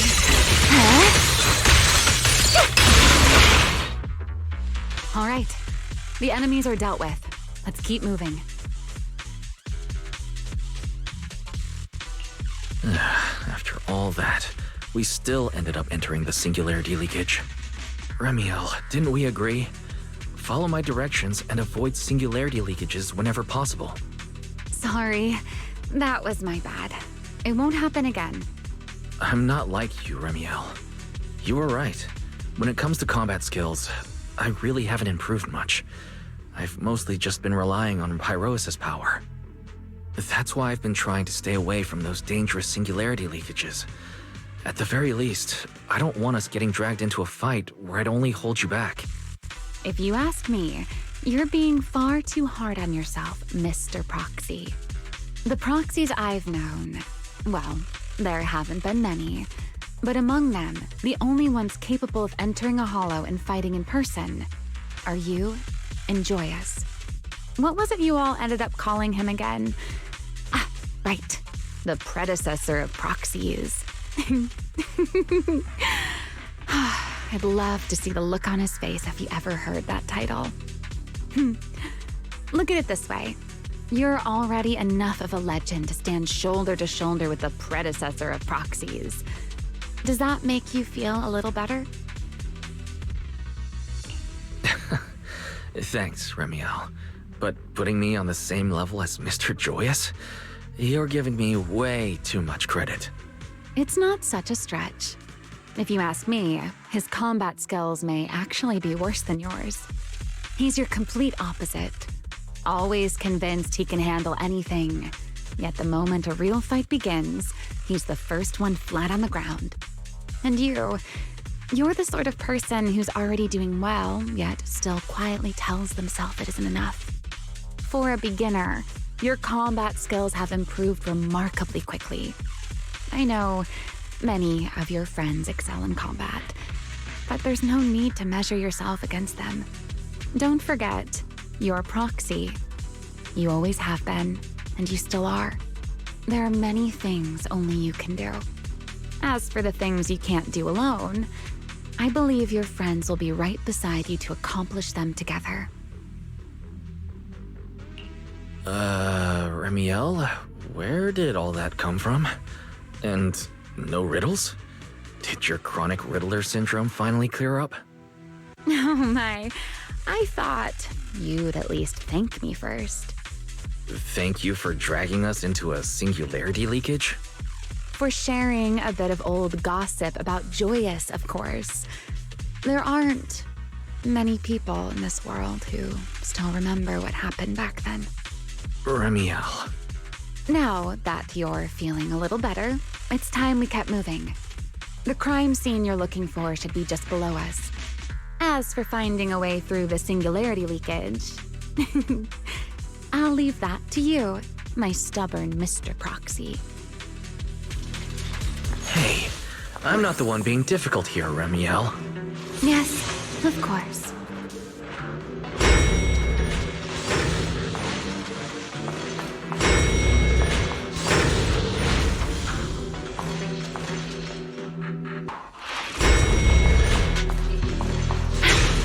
I'll leave the fighting to you, Remiel.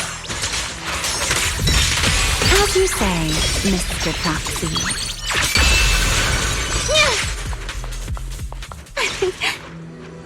Are the enemies in this area actually increasing in number? This hardly counts as a warm-up. A moment can become eternity.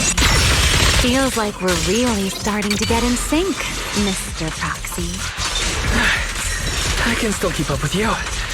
If I push just a little harder. Strike down!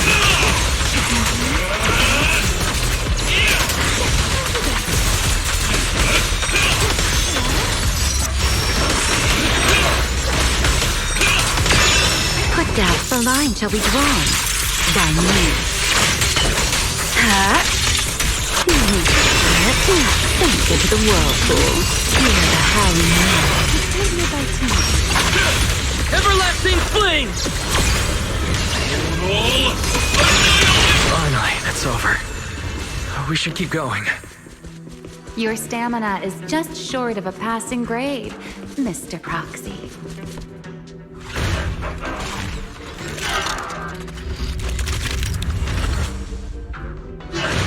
That's a strong ether activity reaction. Master, I'm picking up ether activity similar to that of Toby. In other words, the culprit used this mech to hurt Toby. Remiel, don't completely destroy it. It has clues connected to the culprit.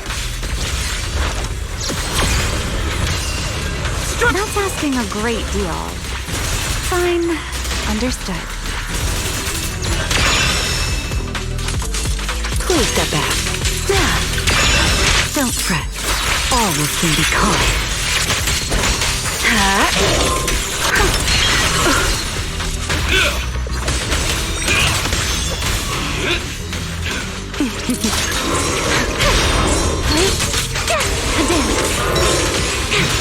Stay back.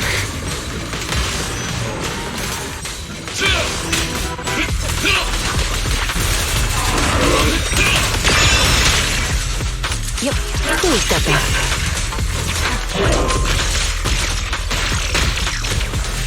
Wield the blade with me! My blade's unbound.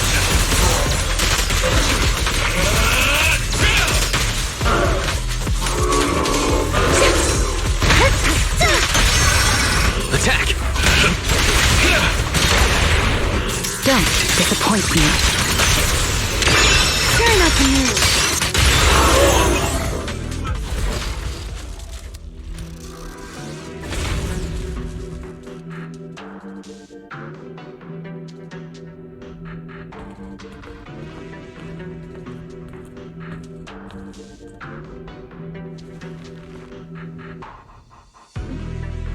Data cross-reference complete. Master, your current location matches Toby's memory record with a 99.73% similarity rate. Site confirmed. Looks like the culprit's long gone by now. Let's check out that weird mech first and see if we can find any clues. Then I'll rest nearby for a bit. Data analysis isn't exactly my specialty, so I'll leave that to you and your AI assistant. Sure, no problem. Leave this to me.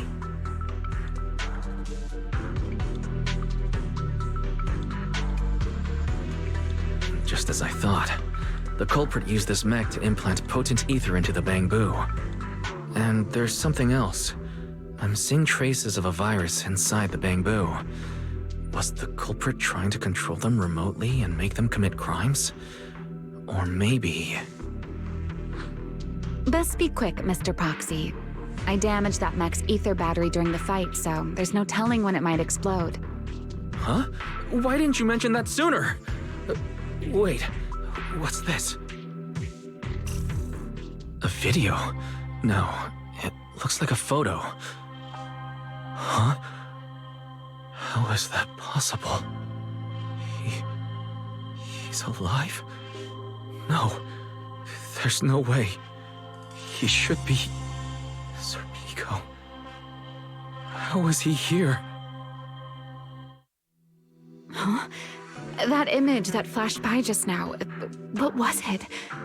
The culprit's face? I feel like I've seen it somewhere before.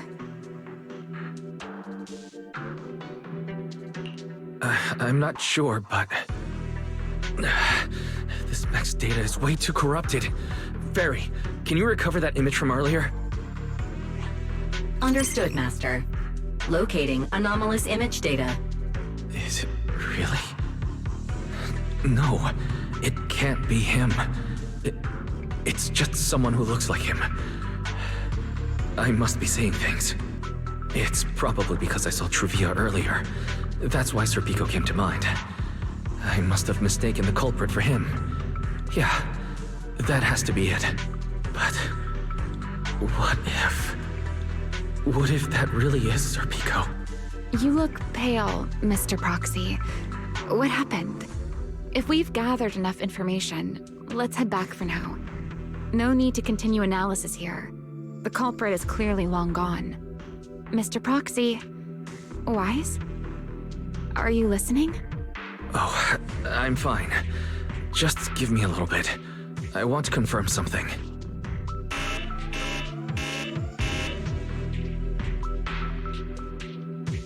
Wise, stay away from that mech. So close. I need to figure this out. Wait! The clue! What did you do? What did you do? You have a death wish or something? Are you trying to get yourself killed?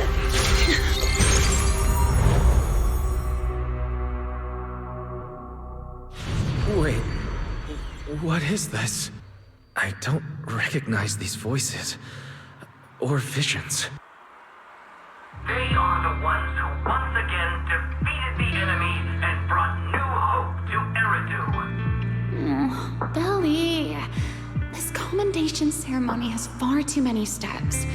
My legs are killing me from standing here. And my back itches.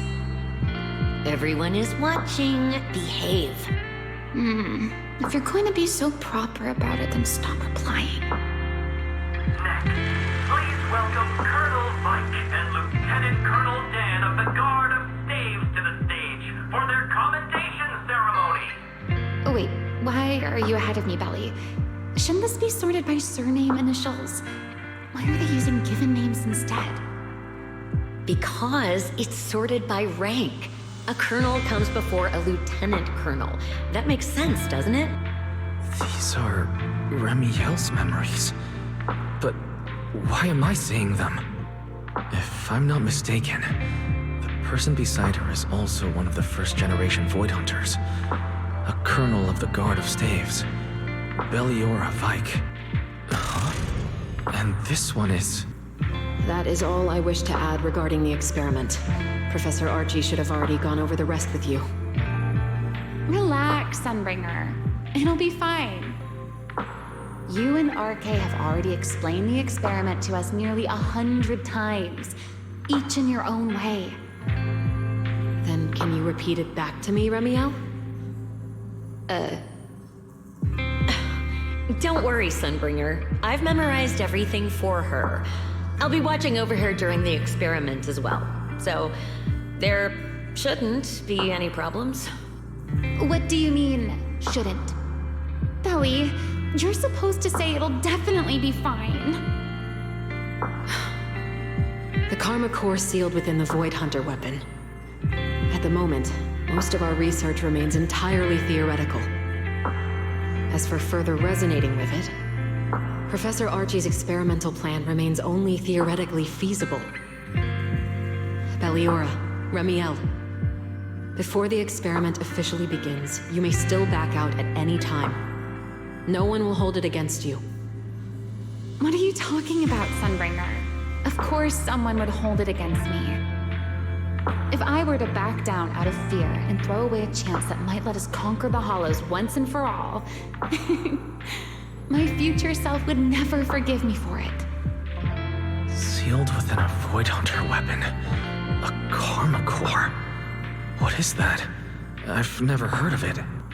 Ellie, you've been distracted today. What's on your mind? Nothing in particular. Really?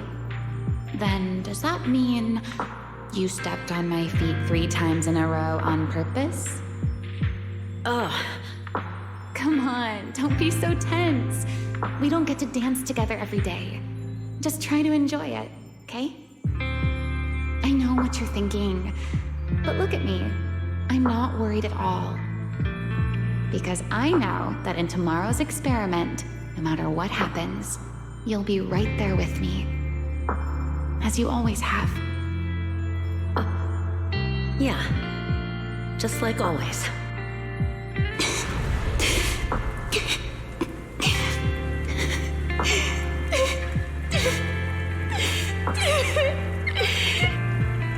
I'm sorry. I should have noticed sooner.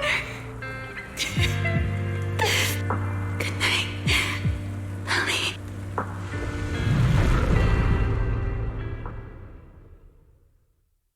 Others again.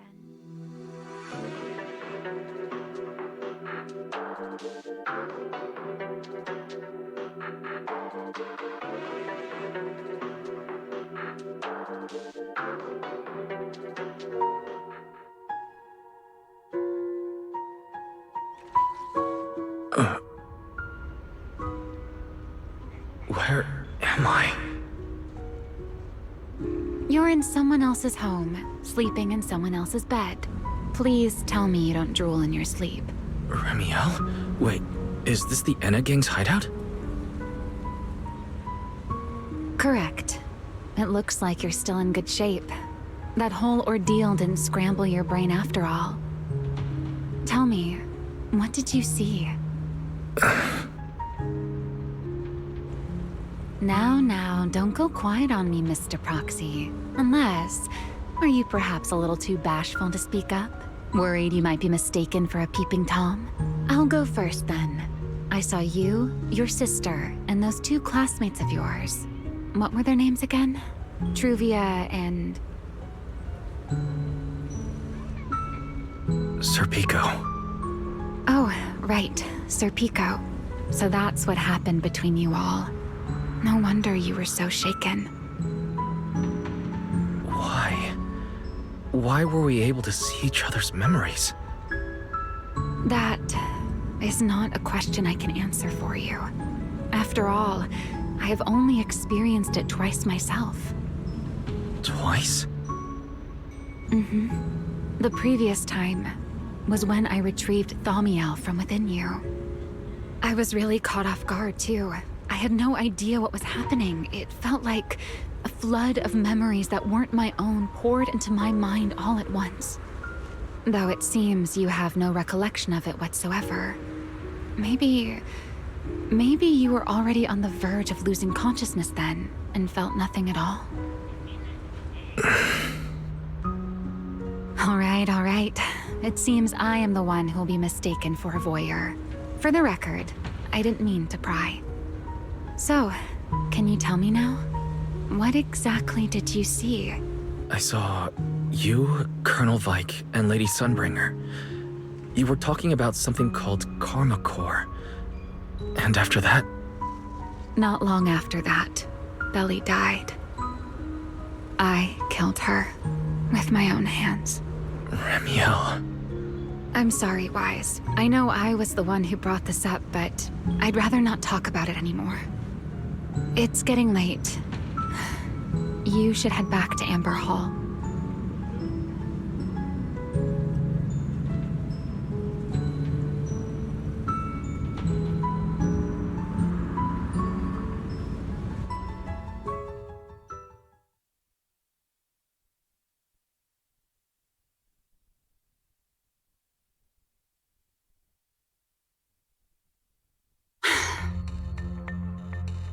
Does everyone in that covenant of yours have this nasty habit of haunting people like restless ghosts? I'm simply concerned about your mental state, Ramiel. Then this is the worst possible time to appear. I can at least pretend you don't exist if you just stay away. Sorry. If you are truly sorry, then disappear. Now. You knew all along that Faith and I would have that strange resonance, didn't you? I'll take your silence as a yes. Yes. I knew all along that he would have an anomalous resonance with you. The part of you that's already fused with the Karma Core. But I'm sorry. I did not expect the two of you to see fragments of each other's memories because of it.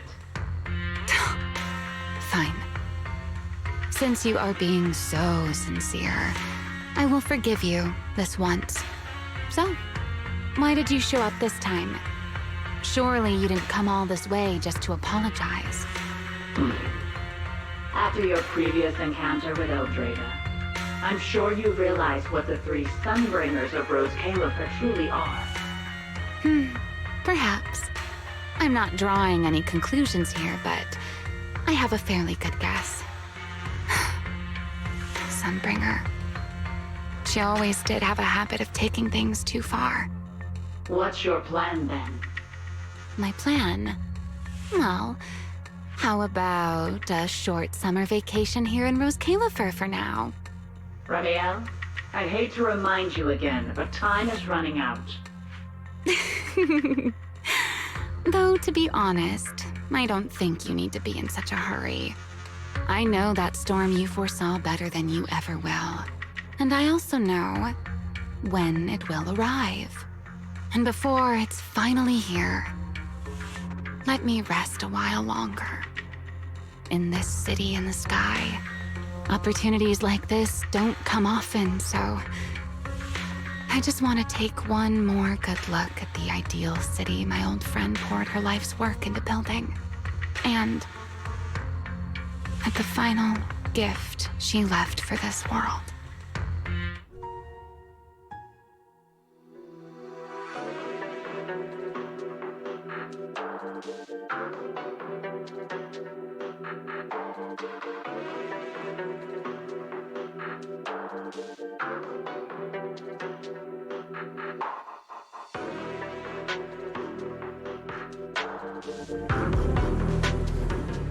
I've never seen Ramiel look that sad before. What exactly happened between Ramiel, Colonel Vike, and Lady Sunbringer? Forget your troubles. Forget it. I shouldn't be dwelling on that. I've got to head back to Amber Hall first and review the data we collected.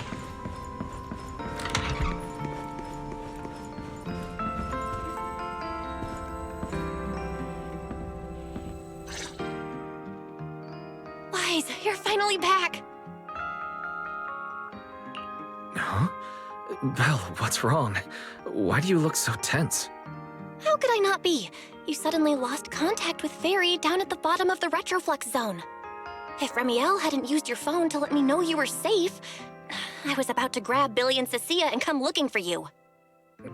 Sorry. That's my fault. I should have let you know. Wait, how did Ramiel know my phone password? Did she learn it back then? So, what exactly happened after you lost contact with Fairy and me?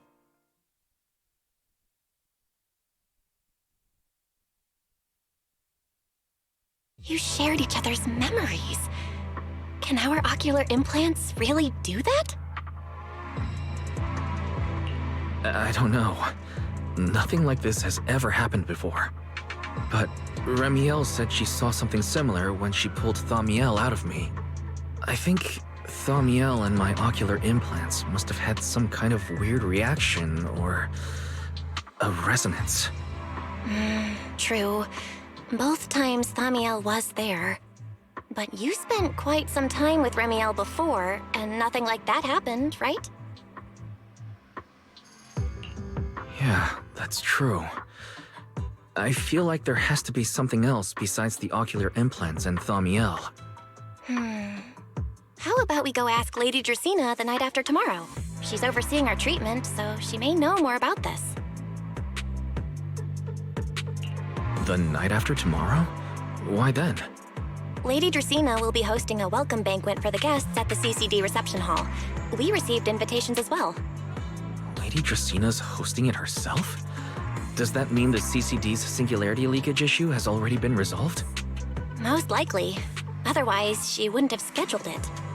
I heard that there's another welcome banquet happening in Virium at the same time. Lady Linvern and the ESD are hosting it for guests who still haven't been cleared to land in Duastrum. When I went out this afternoon, I ran into Valina and Norma. It looked like they were already heading to Virium to make preparations.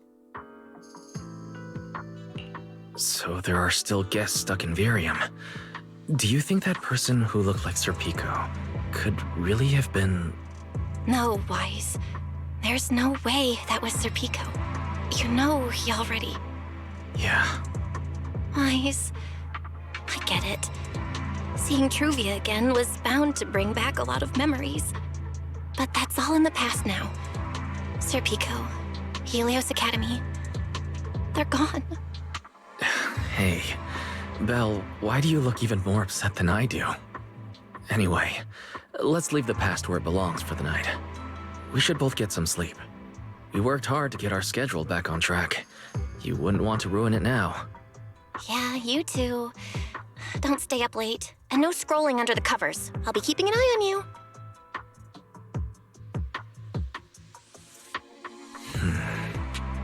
Maybe I should take another look at the data from the retroflux zone before I call it a night.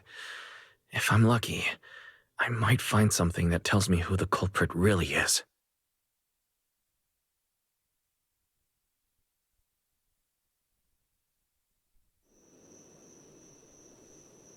Wise? Your light's still on. Still working. Wise?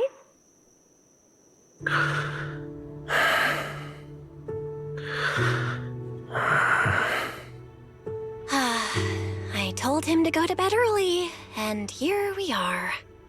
Huh? These scattered papers here are... Notice, these are drafts Master used to analyze the culprit's intentions. Additional notice. Master has been asleep for approximately 30 minutes. Deep sleep is highly probable. Suggestion. Second Assistant, please refrain from any action that may wake Master. I know, Fairy. He needs some good rest. I'll handle it from here. That's what the Second Assistant is for. Negative. Correction. Second Assistant will complete it under Supreme Assistant's direction. All right. I'm counting on you then, First Assistant. Fairy, give me a quick summary of everything we've established so far. Understood. Displaying all current findings and analysis for Second Assistant. Finding 1. The culprit's victims share no common traits. Their identities are of limited use for further deduction. Finding 2. Whenever the culprit implanted potent ether into each Bangbu victim, he also set a specific activation time and activation location. So for the culprit, what matters was the time and location, not the victim's identities. Affirmative. Based on current information, the most meaningful data is the time and location of each singularity leakage. Fairy, can you pull up Airspace Patrol's recent records? Start from when singularity leakages began appearing frequently. I want to see when and where each occurred. Understood.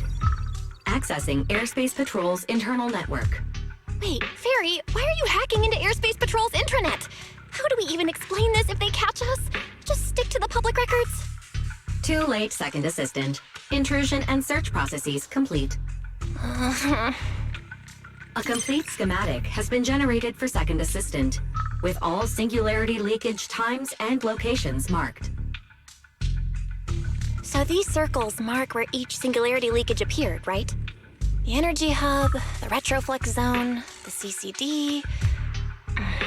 Looking at the map, they appear to be randomly scattered around Buastrum. Oh, right. I remember now. Even after a singularity leakage disappears, there's still a window where it can be reactivated. Affirmative. Such events exist in archived records. Fairy, could you mark the locations of these reactivated singularity leakages as well? Understood. Corresponding locations have been added to the map for Second Assistant. The position's changed a lot. No wonder Lady Dracaena spent so long dealing with the CCD singularity leakage problem. Huh? Fairy, what's the significance of these overlapping areas? Answer. These indicate multiple singularity leakages occurring in close proximity, both in time and location. Analysis. Under these conditions, multiple singularity leakages interact, causing the affected area in real space to expand accordingly. So what you're saying is, multiple singularity leakages that appear at the same time and place can overlap? Wait, does that mean... Fairy, can you reorganize this data again? I want to pinpoint when and where these singularity leakages came closest to overlapping. Understood. Generating new analysis results for Second Assistant. This is it. This has to be it. How long was I out? The fairy, I said wake me up after a bit. Huh? Belle, what are you doing here? That's not important.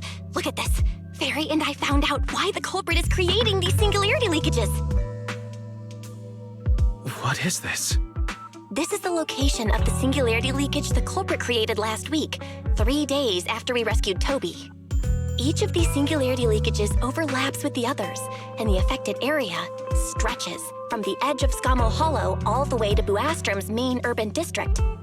So, the culprit could use this method to move something from Scommel Hollow to Buastrom. Wait, it couldn't be. Gertablulu? Yeah, I think so too. The culprit's real objective is likely to move Gertablulu into Buastrom's urban district. When you encountered it before, it already showed a clear tendency to be attracted to singularity leakages. Okay, but what happens after that? Once Gertablulu is moved into Buastrom's urban district, then what? And besides, if it's really inside the singularity leakages in Buastrom right now, why hasn't anyone found it? Looks like we'll have to follow the trail of the singularity leakages and investigate on site. Yeah, I was thinking the same thing. Once it's daylight, Billy, Cecilia, and I will head to the energy hub. Maybe we can follow whatever traces are left and find a new lead.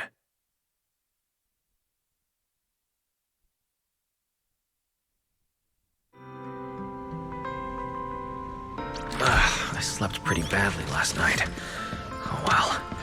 I should head downstairs and find Billy and the others first. Wise! There you are! Belle already told us everything. Now that's our manager! You found a clue on the culprit in no time at all! Alright, time to investigate the site. We'll head to the energy hub and trace the singularity leakages as they appear, until we locate either the culprit or Gertablulu.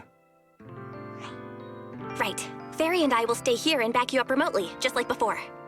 Wise, if you run into the culprit or Gertablulu, don't do anything reckless, okay? Your safety comes first. Don't worry, Belle. I promise I'll be extra careful. We'll protect the manager too! Yeah, don't worry, Belle. If anything goes wrong, I'll grab Wise and make a run for it. Oh, sorry, Billy, you're on your own, buddy. No problem! A Starlight Knight always protects their companions until their dying breath! Wow, seriously? Come on, don't say stuff like that, it's bad luck. Anyway, it's getting late. Let's go!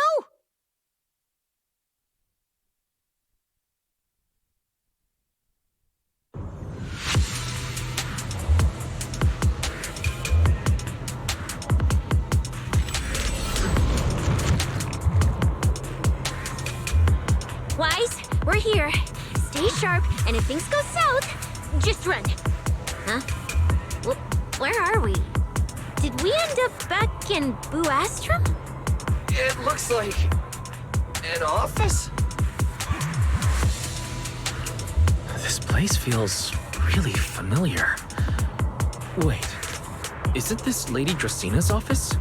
Valina brought me here before. Huh? Lady Dracena's office?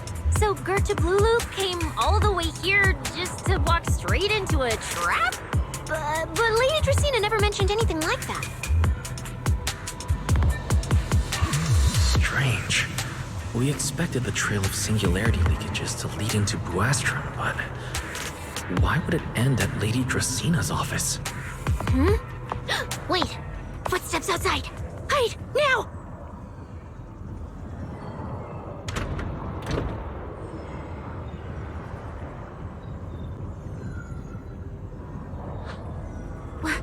You startled me. What are you all doing here? Well, actually, Wise, you explain.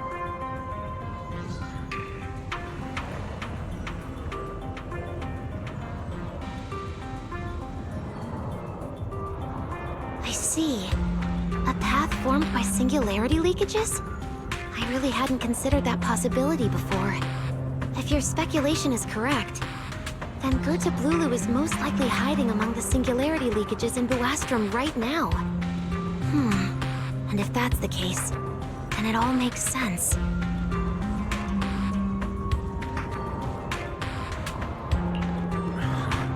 Lady Dracaena, do you have any other clues?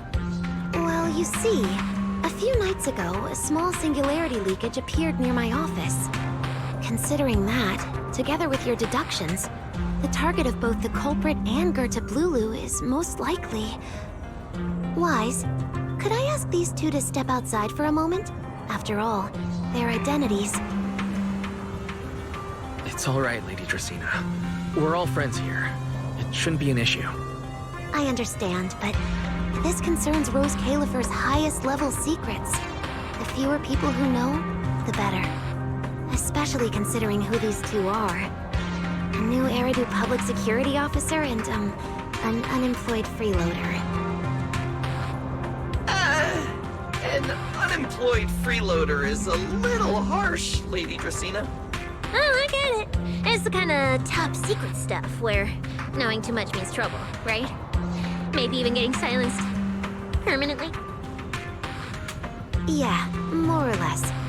It's a bit complicated, so Wise and I will need some time to talk. Cecilia and Billy, you can return to Amber Hall and rest. Once we're done, someone will escort Wise back to you. Right away! No problem, Lady Dracaena. Me and this robot vacuum will disappear right now. We've already stopped listening.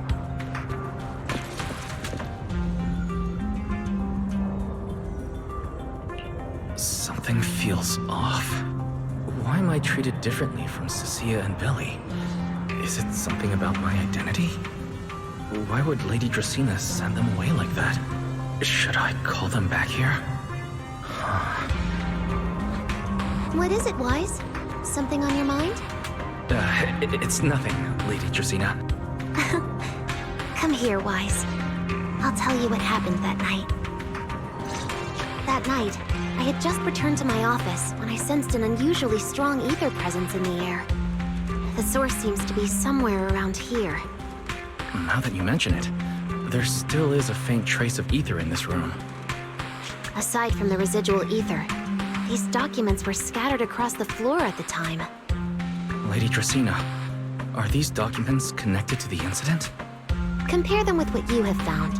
Once you read them, you will understand. CCD facility renovation plans, personnel transfer records, Rosetta Data daily reports. They don't seem to have much in common. What's going on? My eyes just... Wait. That ethereal broke in several days ago. So why is there still ether residue? And the ether isn't coming from in front of me. It feels more like... behind me.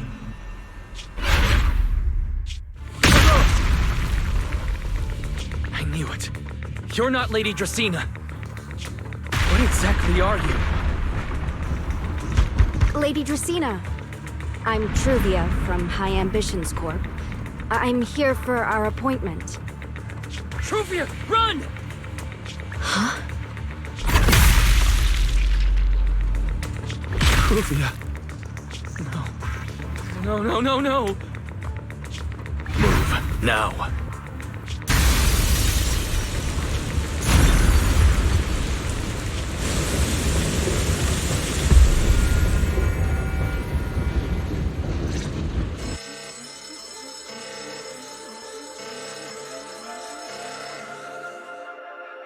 Lady Dracaena, are you unharmed?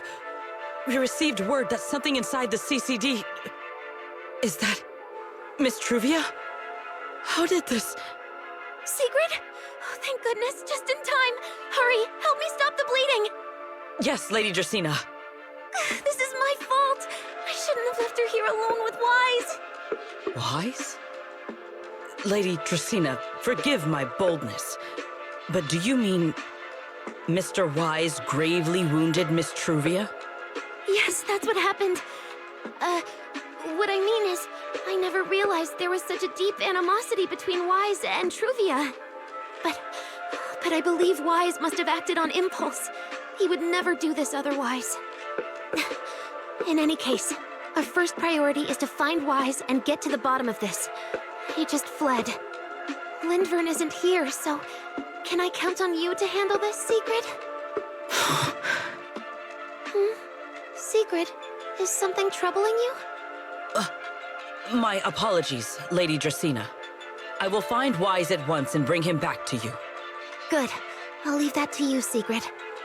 And about tonight? Keep it quiet for now. We don't want our guests who've just arrived to feel any unnecessary panic. Yes, Lady Dracaena.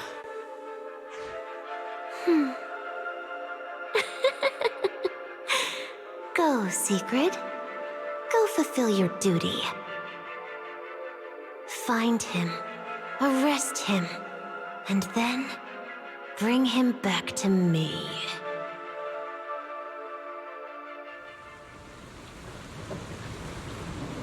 Pyrois!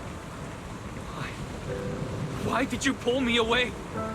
Truvia, she was right there. Why wouldn't you let me save her? Because she's beyond saving. Her wounds were clearly fatal. There was no way to save her. And that thing that appeared like Sunbringer, we cannot face it on our own. But aren't you powerful, Pyrois? You're supposed to be powerful, Pyrois. So why? Why didn't you use that power to save her? Are you sure? Do you really want to see the rest of Rose Califer buried alongside your old classmate? Acting on impulse won't save her, and it won't help you either. Take some time to clear your head in the rain before that thing finds you. And then go do what only you can do. What you have to do. Something only I can do.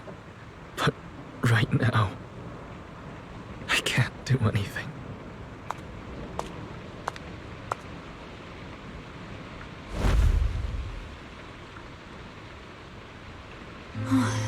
You sure look like a mess. It's only been one day. How did you end up like this? Ramiel, why are you here?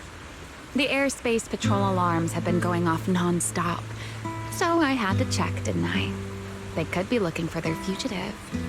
So, how did you manage to end up in such a mess? All right. If you don't want to talk, fine. But don't stand out here in the rain, okay? You'll catch a cold.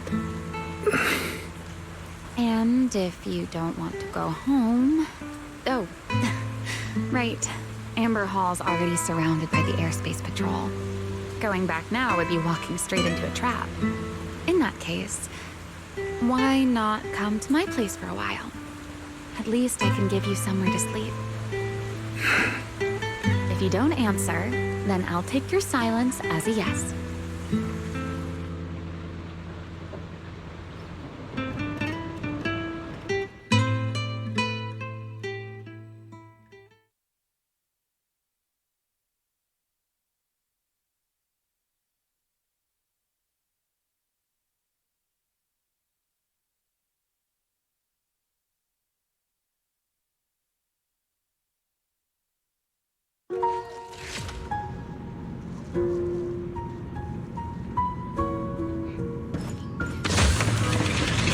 All right. Here's a towel. You should dry yourself off. if you've got the strength. You can take a hot shower, too. There's a makeshift bathroom over there. The Bamboo built it for me. Okay, fine. If you don't want to move, I'll dry you off myself. Why? Why did you bring me here? Hey, shouldn't you thank me first, Mr. Soaked to the Bone? Thanks, Romeo. Since when did you become so obedient? That isn't like you at all. If you really want to show your thanks, here, it's your turn.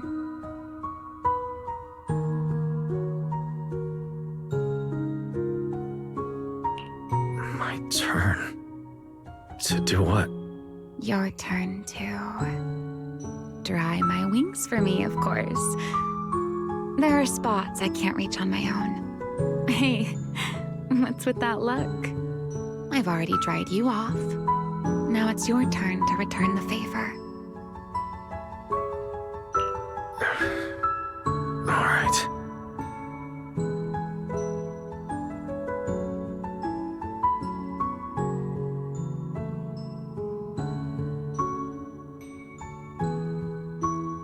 You know, Wise, I've never liked rainy days. The rain always leaves my wings soaked and heavy. Shake as I might, I can never quite dry them.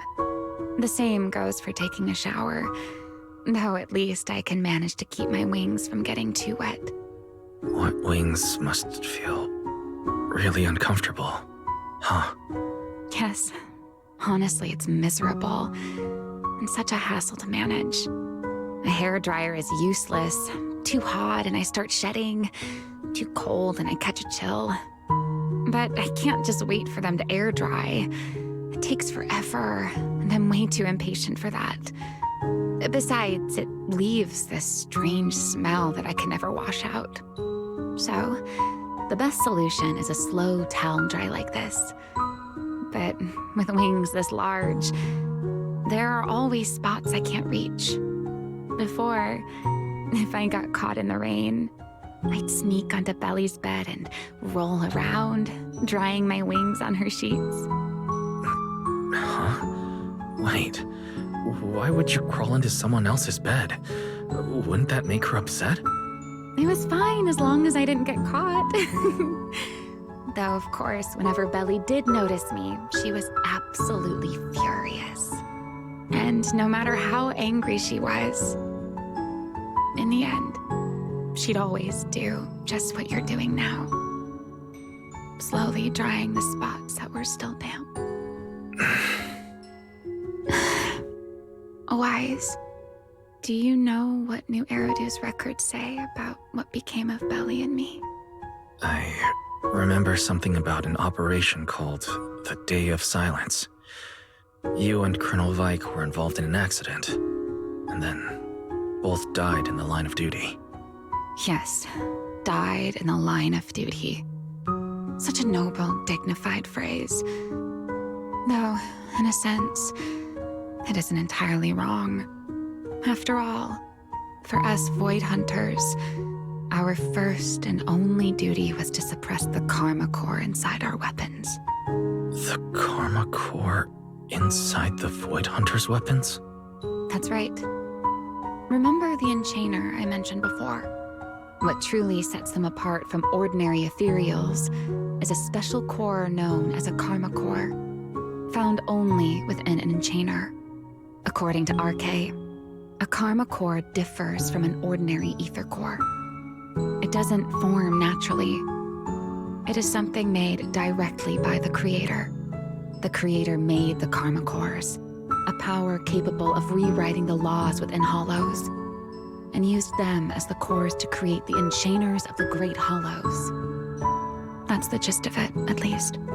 Back then, after a long and bitter struggle, we finally were able to bring down one of the Enchainers. But the Karma Core itself could not be destroyed.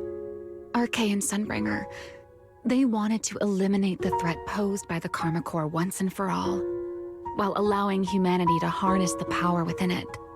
In the end, they found a way to seal the Karma Core within Porceloy. And from that, they forged the Void Hunter weapons. So, the power inside Void Hunter weapons ultimately comes from the creator? Yes, which is exactly why there are so many side effects. At the time, we were naive enough to believe that if we could truly master that power, humanity might finally overcome the Hollows once and for all. So, when Arche and Sunbringer proposed the plan, we never doubted it for a moment. Lady Sunbringer and Professor Arche's plan? Yes. Project Sunseeker. I'll never forget that accursed name for as long as I live. Simply put, it was an experiment that used vast quantities of Porceloy as a medium to partially fuse us Void Hunters with the Karma Core sealed within our weapons. They fused you with a Karma Core. Then that would mean... It meant we'd become artificial enchainers. No more enduring the costs of wielding Void Hunter weapons, and perhaps even achieving a stronger form to defend New Eridu. Looking back, I can hardly believe I fell for Arche's lies so easily. So, it was in that experiment when you and Colonel Vike... Yes. Belly and I were the final participants. Or rather, the final test subjects. Looking back, I wonder if Belly already knew the truth behind Arche and Sunbringer's plan. Otherwise, she probably wouldn't have insisted on coming along. She's never been one to enjoy the spotlight. If only I'd realized what she was thinking sooner. Remiel. Arche was extremely meticulous, always laying out careful, detailed plans. So, I can't say if the Karma Core losing control during the experiment was truly an accident, or if it was his cleverly disguised plan all along. But whatever the truth, it ended with the Karma Core spiraling out of control and Belly becoming a new enchainer. As for me, I partially fused with the Karma Core inside Thaumiel, becoming what I am now. A monster. Half human, half enchainer. Maybe, deep down, I'm just not ready to give up my life so easily. In the final moment, Thaumiel's power of controlling temporal patterns froze me in a state of near suspended animation. I didn't fully awaken from the seal in Persena's Hollow until about a year ago. The power of temporal patterns. Right. Remember my feathers? The ones that can pin you in place? That's an example.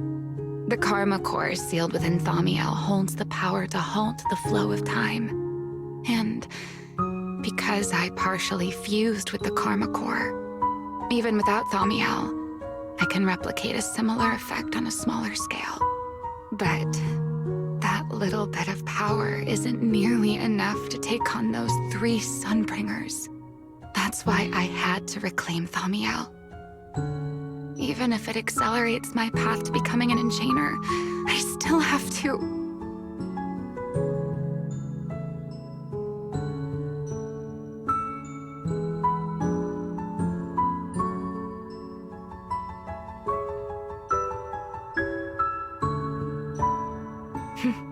Never mind. Enough about me. Why am I even telling you all of this? Still, now that I've told you so much...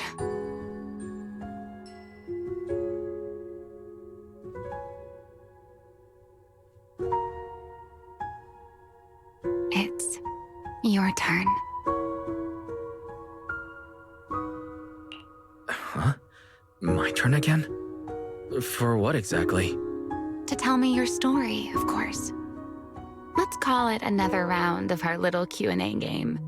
You didn't actually ask, but I had a feeling you'd want to know. So I went ahead and answered anyway. Now, it's your turn. I wasn't actually going to ask you anything. You simply started explaining it on your own. Fair enough. But once you say certain things out loud, they don't weigh on you quite as much anymore. Or perhaps you'd like a little help getting started? Let me think. Serpico and Truvia.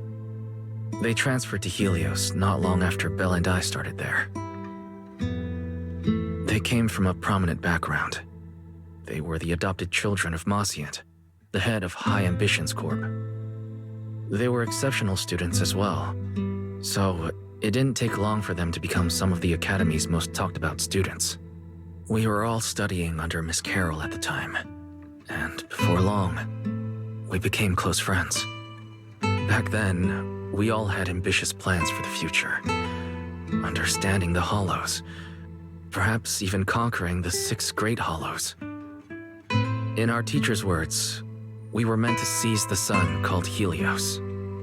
Later, the 4 of us who ranked at the top became the only 4 people ever to have smart ocular implants.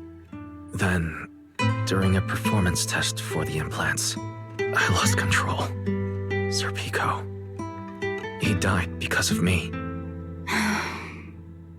When I finally woke up in the hospital, I learned that Truvia had been taken away by people from High Ambitions Corp the day after the incident. The next time I saw her was during the fall of the old capital. She was with one of High Ambitions' rescue teams. To be honest, I never imagined we'd meet again like that. Belle and I were seriously injured, but we still wanted to go back. Back to the ruins of Helios, to save as many people as we could. We begged Truvia for High Ambitions' help. We promised we'd guide them through the Hollows, that we'd do whatever it took. But she turned us down without hesitation. I can't really remember what happened after that. But on that day at Helios, no one made it out alive except Belle and me. Then, in Rose Califer, I met Truvia again. We talked about the past, but the way she spoke about it felt as though she were talking about someone else's life. I didn't know how to face her. And ever since then, no matter what I do, I can't shake the feeling that I'm being watched. That gaze. I don't know whether it was Truvia's or Serpico's, or... Perhaps it was your own. The you from the past. The one who kept thinking, if only I'd done something sooner. The one who never managed to forgive themselves. Making peace with the past isn't easy. And sometimes, you don't get the chance at all. Yeah. There won't be another chance. Truvia. She was killed by Dracena. By that thing pretending to be Dracena. Something pretending to be Dracena. Wise, what exactly happened before I found you? Will you tell me?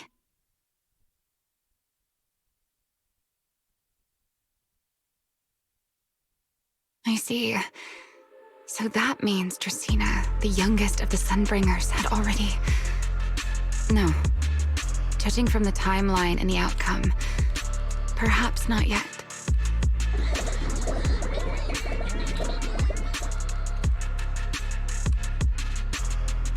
Huh? What's happening outside? I'm not sure. Let's go find out.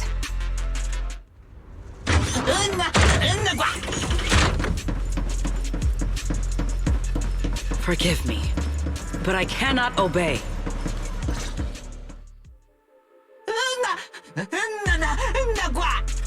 I am afraid I cannot comply. I know Mr. Wise is here, and I have come to take him back. Please do not stand in the way of my duty. Secret. She won't be easy to fool. Wise, hide for now. I'll think of something. Wise? What are you doing?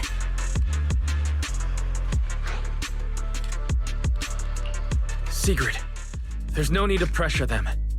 I'm right here. Thank you for your understanding and cooperation, Mr. Wise. But I'm sorry. I can't go back with you.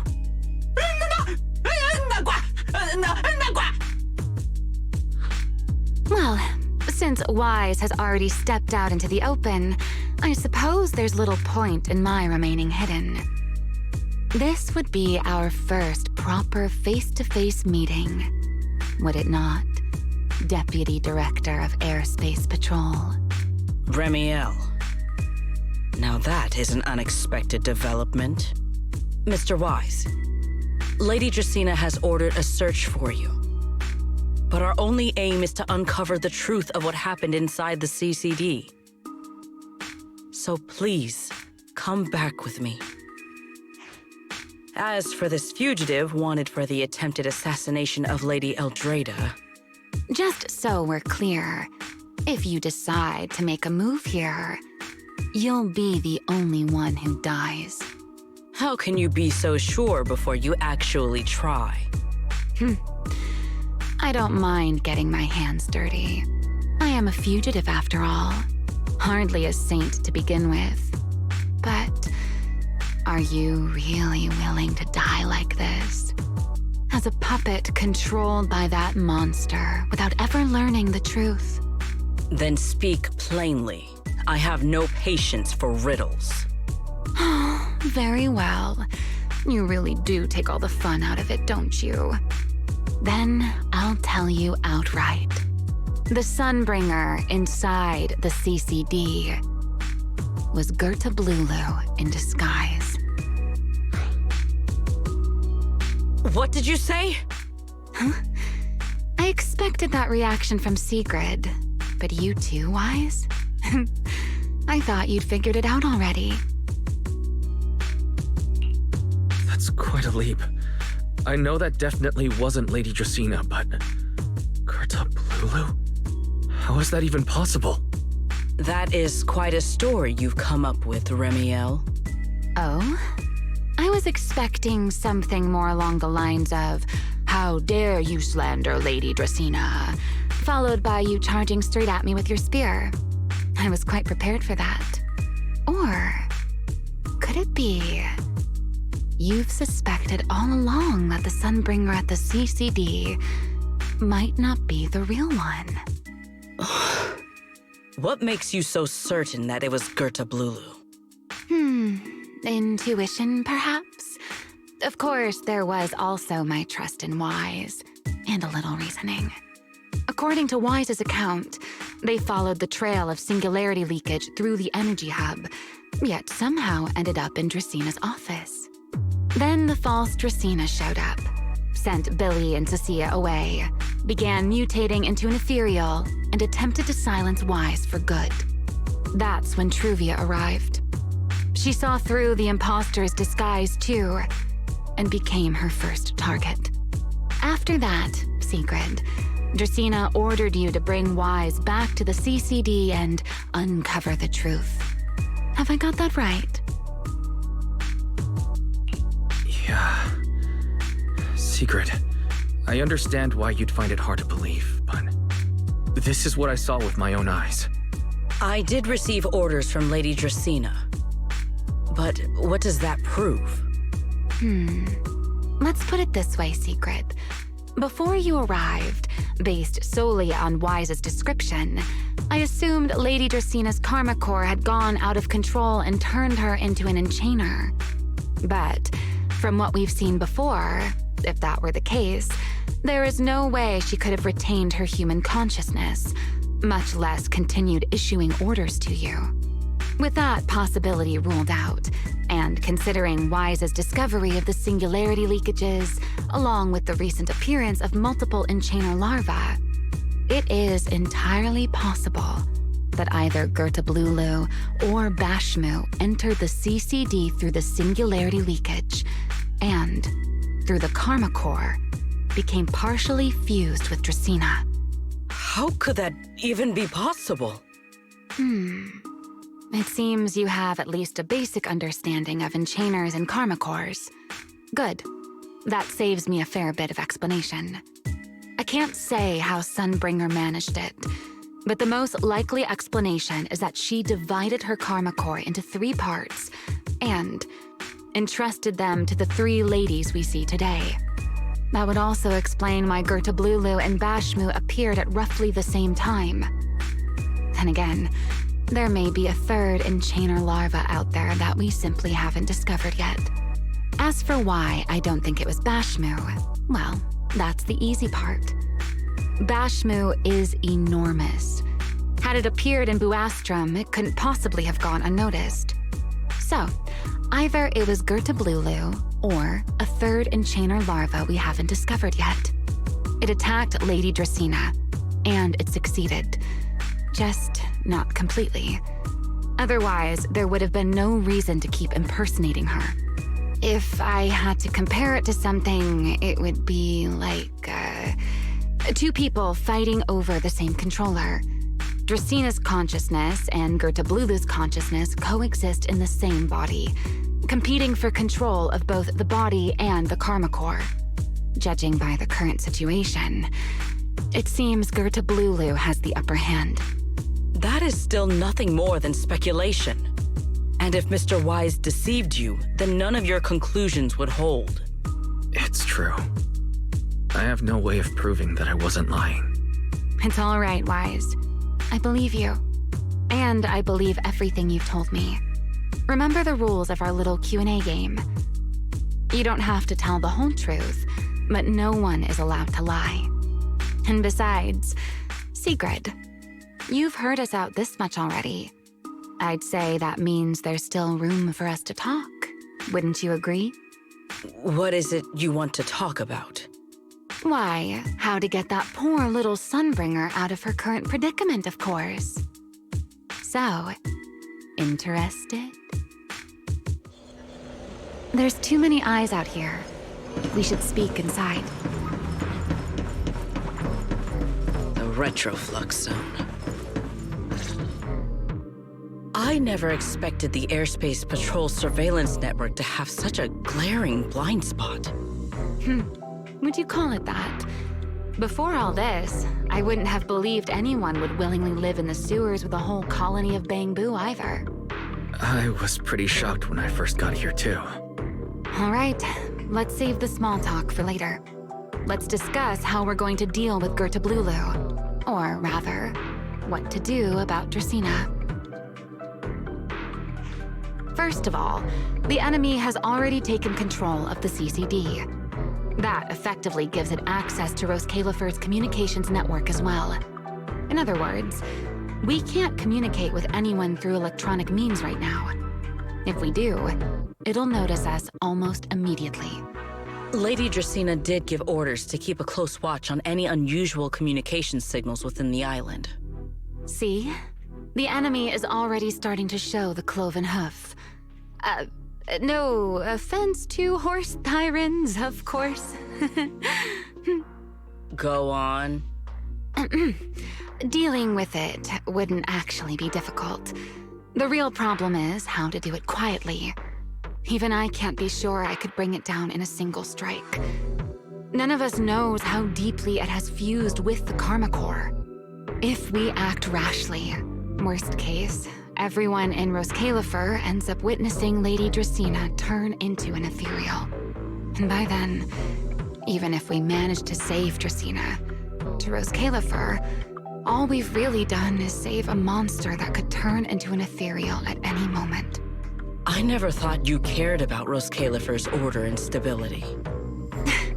Why wouldn't I? This is the utopia my friend built with her own hands.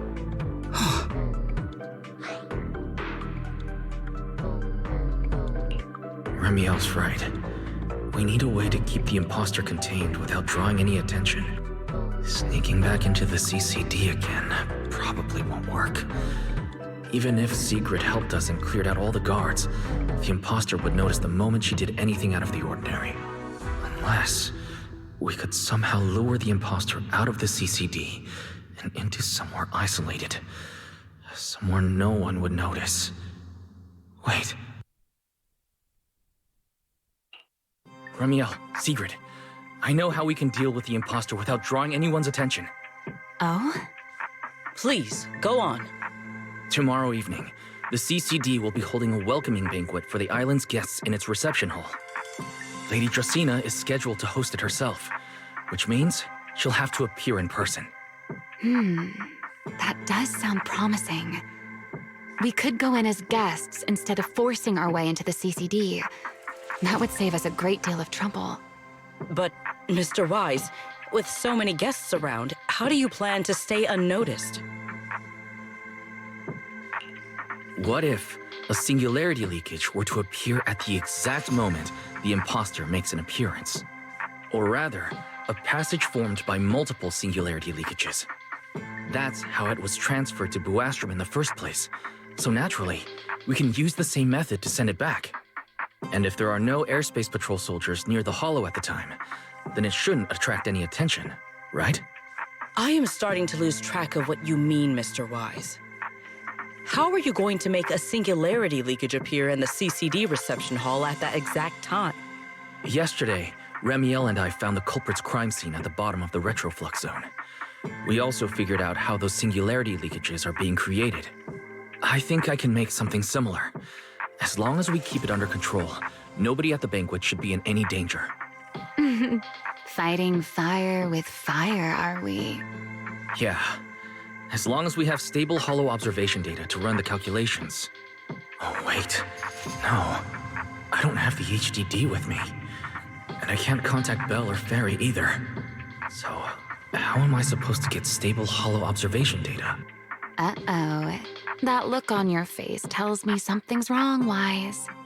If you are concerned about obtaining stable hollow observation data, while I am not an expert in that field, I should still be able to offer some assistance.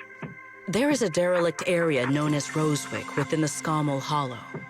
During patrols, we discovered equipment there that is similar to what the CCD uses to process Rosetta data.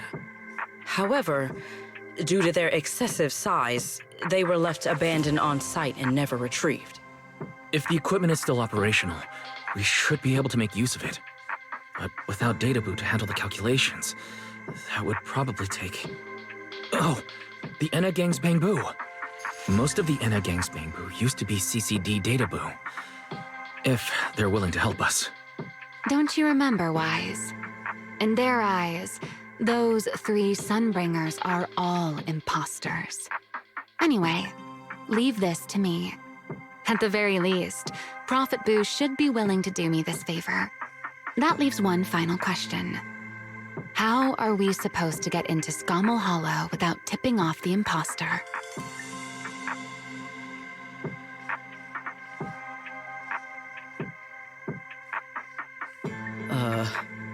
Why are you both suddenly looking at me like that? Oh, nothing. I simply thought a certain airspace patrol deputy director might be able to get us into Scommel Hollow. At first light tomorrow, I will return here and find a way to get you to Rosewick. I can also pretend I never saw you tonight. That is all the assistance I can offer. And if I discover that everything you have told me is false, I will personally answer for tonight's decision, whatever the cost.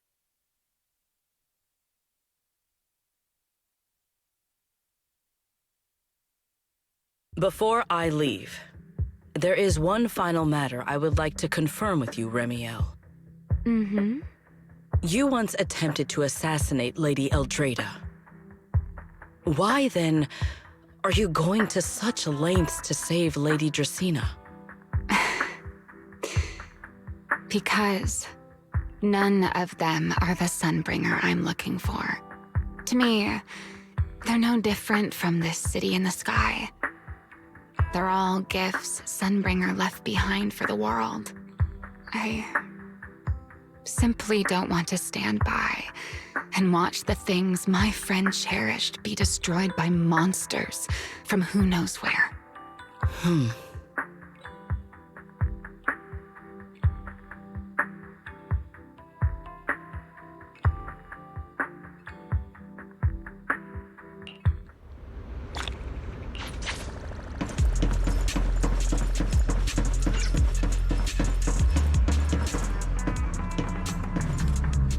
Feels like way too much happened. There's no way I'm making it back to Amber Hall. I hope Bella and the others won't worry. No, of course they will.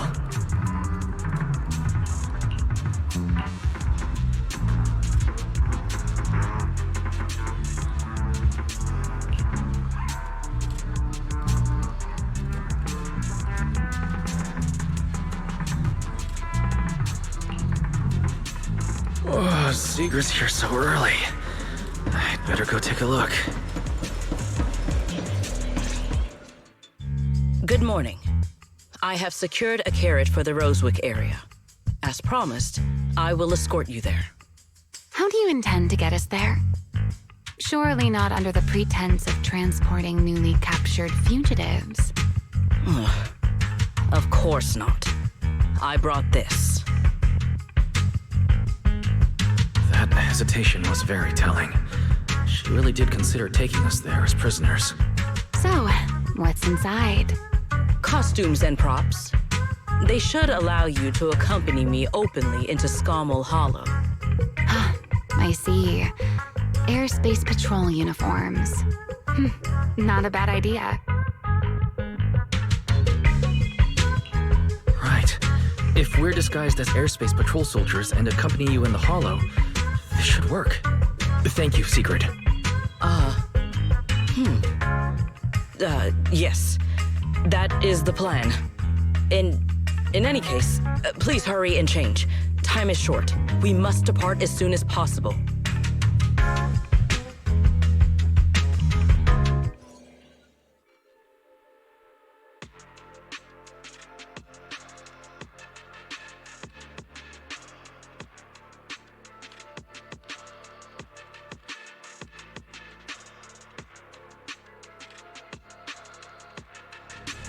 Hey, look! What's that? Wait a second. There are two Mr. Roars?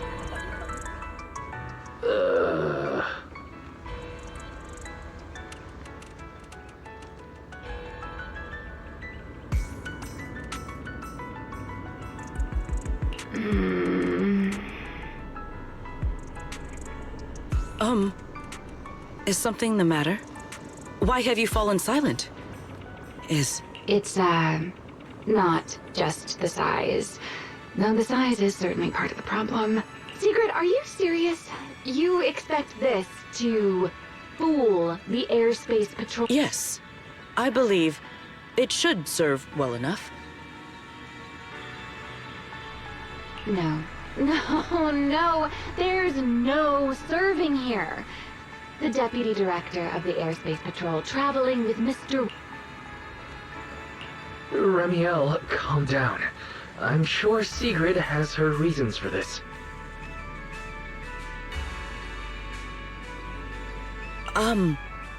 In truth, it was already rather late by the time I returned yesterday, and I had no time to prepare.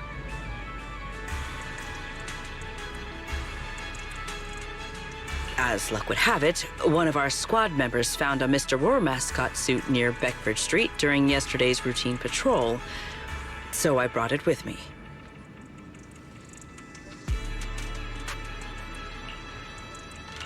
Beckford Street. Remiel, is this the one you left there the day before yesterday? Oh? So you are fond of Mr. Roar too, Remiel? I am not. How did you even arrive at that conclusion? Wait, There are 2 mascot suits here. Don't tell me. The other one is mine.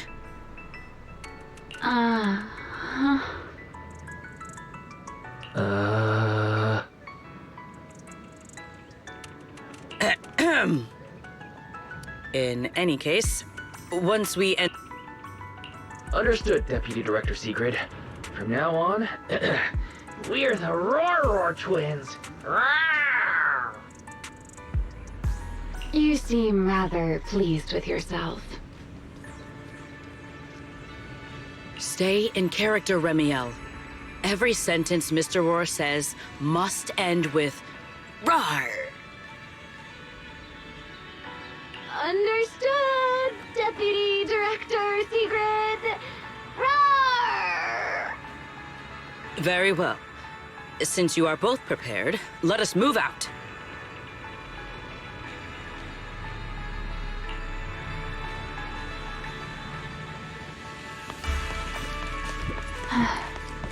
I never thought I'd be putting this outfit on a second time.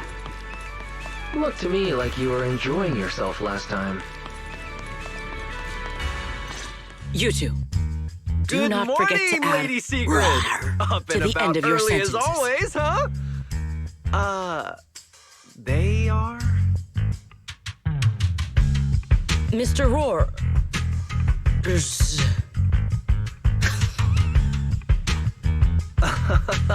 I know it's Mr. Roar, but... Obviously, Mr. Roar has a twin.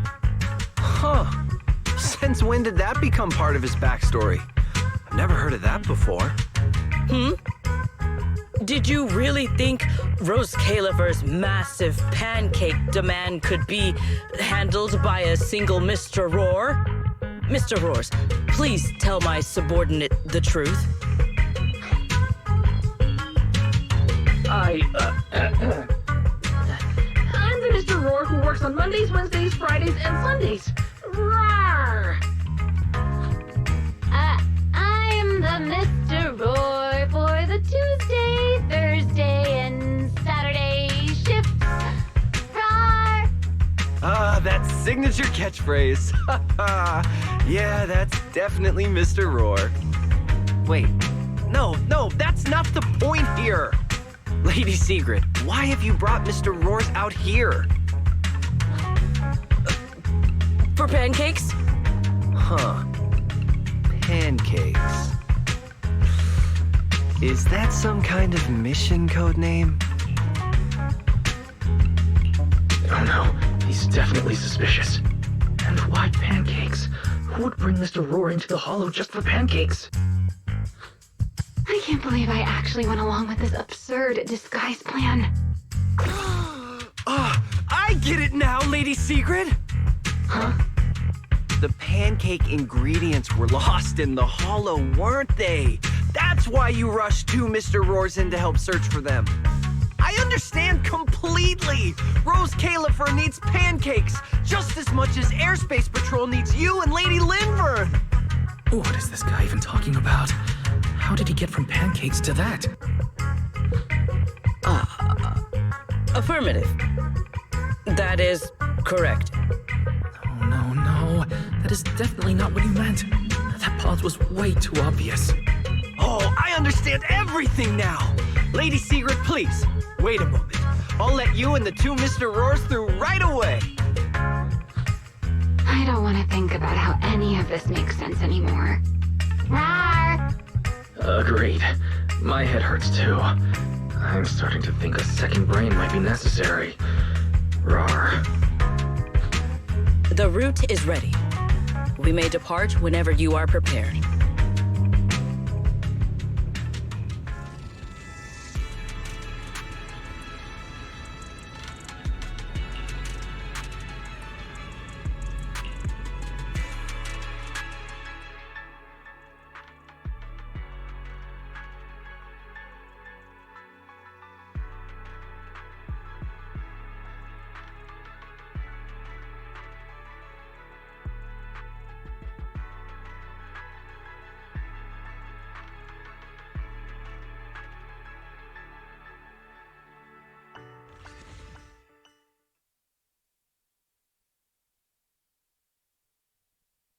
All right.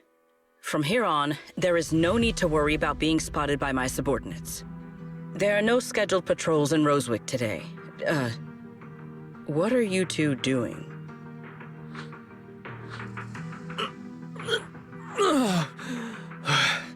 Finally got this headpiece off. I was beginning to wonder how much longer I could last in there. See? I told you. This costume is way too tight and stuffy. Getting stuck in it the other day was definitely not my fault. It's not very polite to stare, Miss Deputy Director. Or is there something on my face? No, nothing like that. I merely thought you seemed somewhat more lively than I had expected. You are quite different from the Remiel described in the records of the first-generation Void Hunters. Let me guess.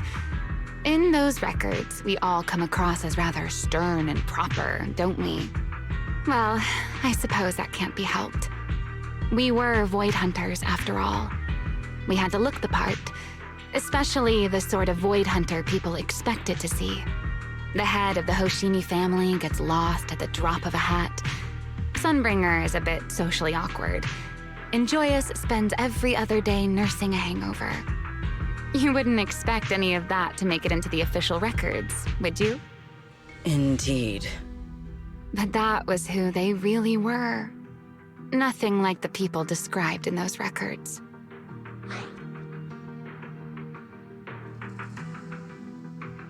What about you, Remiel? What's the real you like? The real me? Isn't she standing right in front of you already? You know it. That's about what I expected. Oh my, then we really are in sync. But let's save the gossip for later, shall we? Don't forget why we came here. Yes. The central district of Rosewick is just ahead. The device we are looking for should be there. Okay, let's keep moving. Let us pass through this tunnel first. Rosewick should be just ahead. So this is Rosewick. What a spectacle. Rosewick. I never imagined this place would end up like this. Huh? You've been here before? Yes. Back when there was still only one Sunbringer, over 100 years ago. That enormous building in the distance is called Meridian Hall. It was once a research facility personally overseen by Sunbringer. And the main focus of that research was to work with Joyous and the others to verify whether the Rosetta Data computational model was viable. But as for how this place ended up in the Hollow, that I don't know. Of course, the Research Institute back then didn't look like this. At the very least, it wasn't so twisted.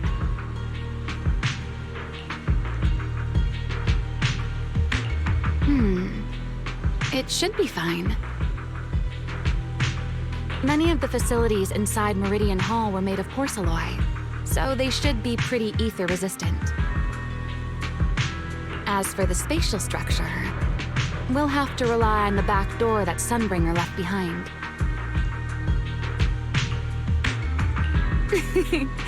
You'll see when we get there.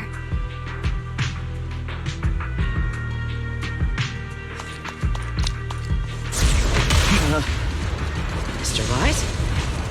Did you ride along the tracks like this last time as well? Sorry, Secret. The first ride can be rather difficult to... What is that glowing over there? Looks like the nearby ethereals spotted us. They are starting to gather. Yeah. Call me anytime you need my help. Damn. There's no need. This is barely even a warm-up. Attack!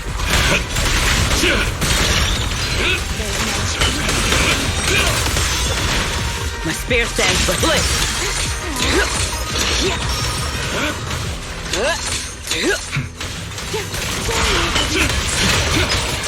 deployment.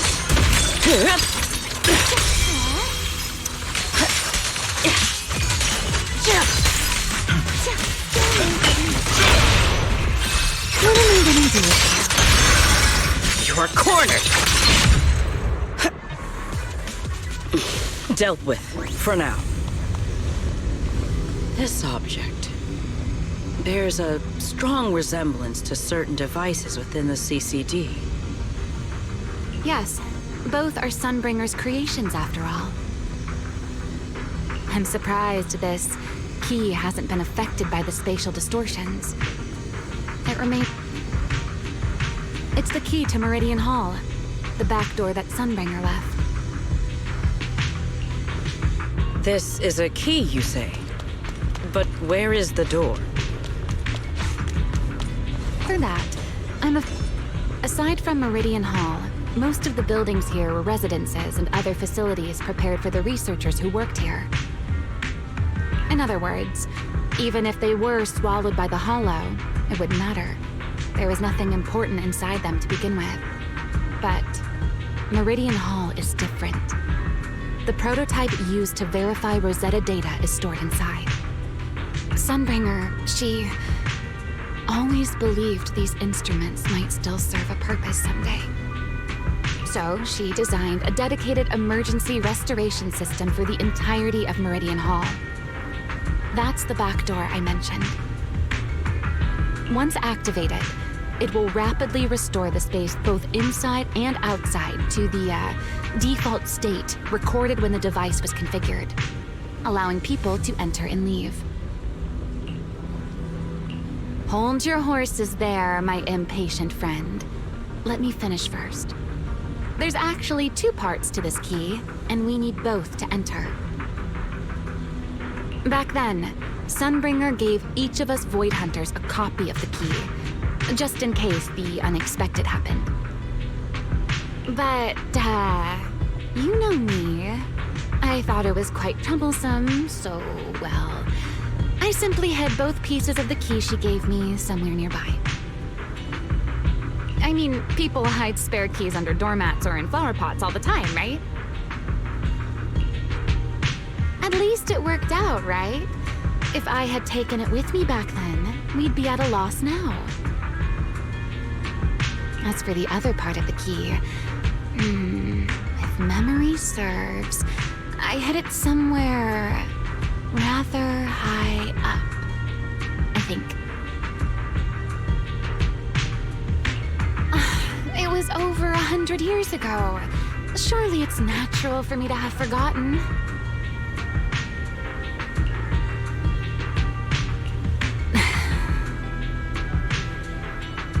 You sure are sharp.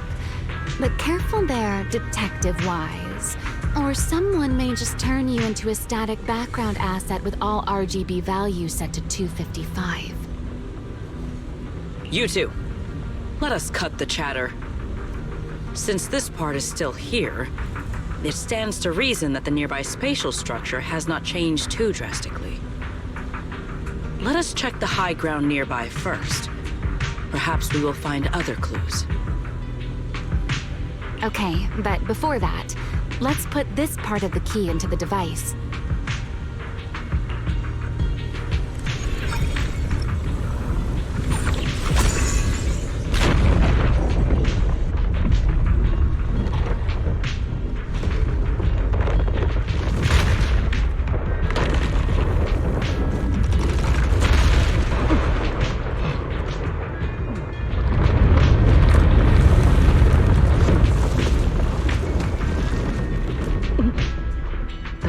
Unbecoming of me. Only half the key was inserted, so only about that much of it was restored. This way. It seems there is a path leading higher up. Right. Let's take a look. Need me already?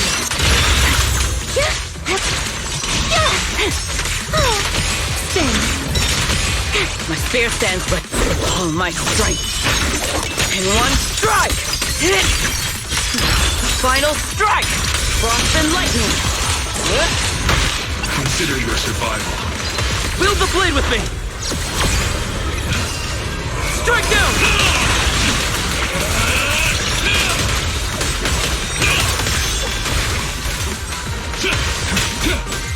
What? Don't get scored. That'll help.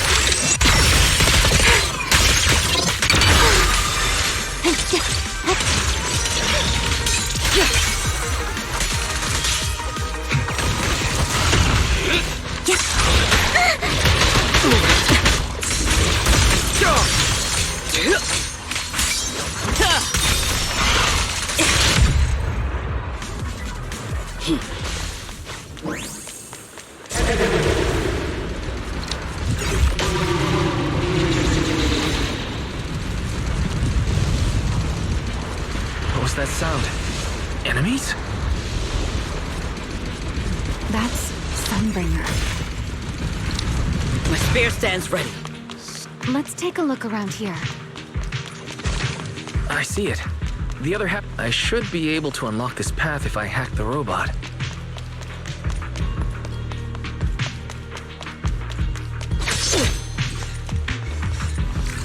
I did not realize you were capable of such things. I've dealt with all sorts of things on the app.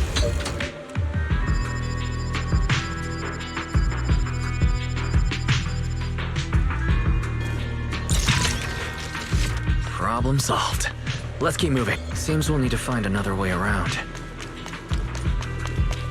I seem to remember a very beautiful spot up ahead.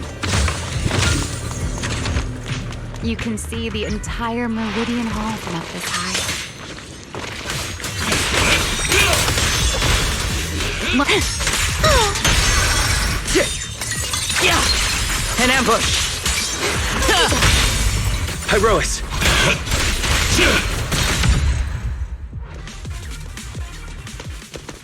If we hack the drone, the path should open.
Good. We're almost at the target. That's quite the emotion.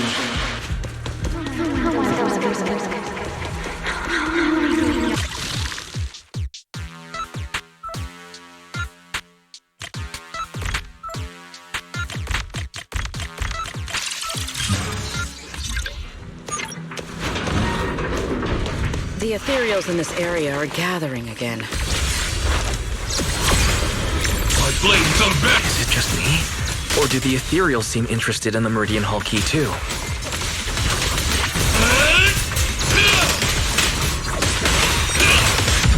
Perhaps that's just because it's Sparkle? You've been left here all this time. Poor thing. Now, I'll take you to fulfill your purpose.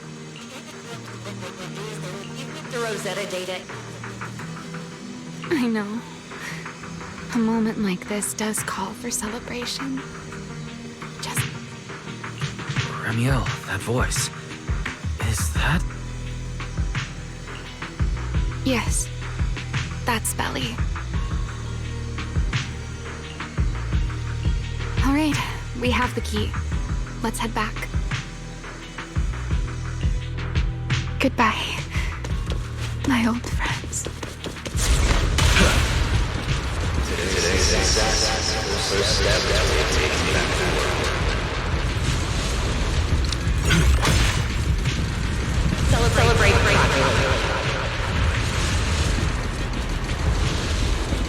The echoes in the hollow. They really know how to ruin you. Are you okay? Yes.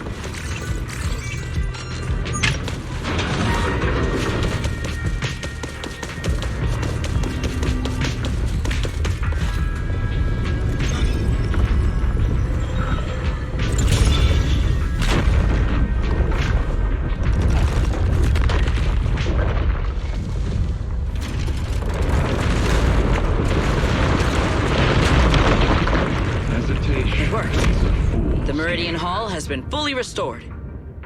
Well, that went rather smoothly. Let's hope...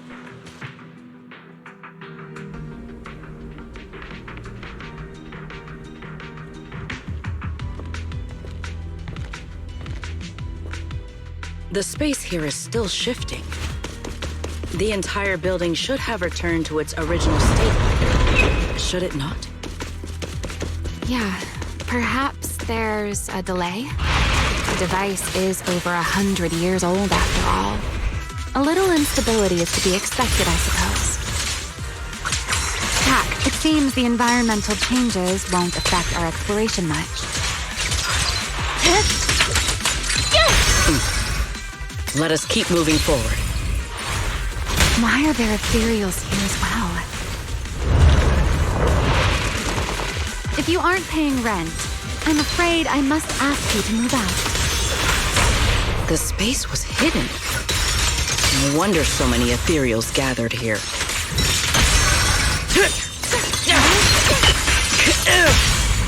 Attack!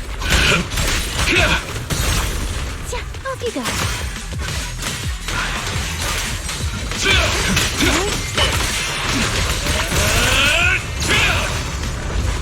Is this the last one? I was expecting something a little tougher.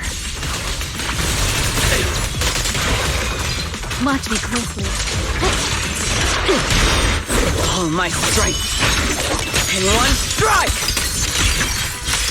Frost and lightning! Don't get scored.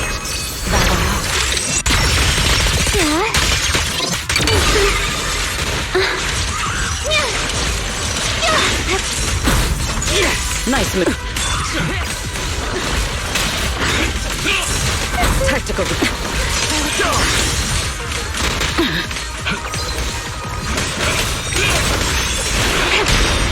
So predictable.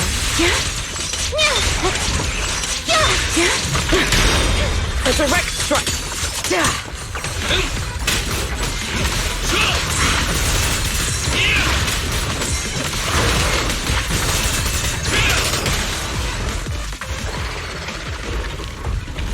There it is, the device we're after.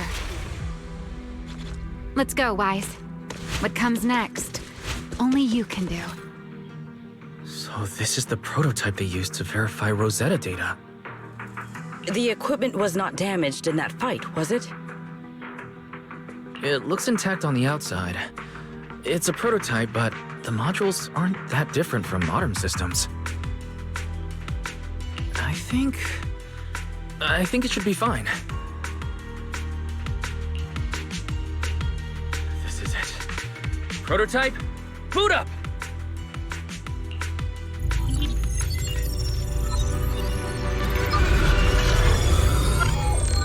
We did it!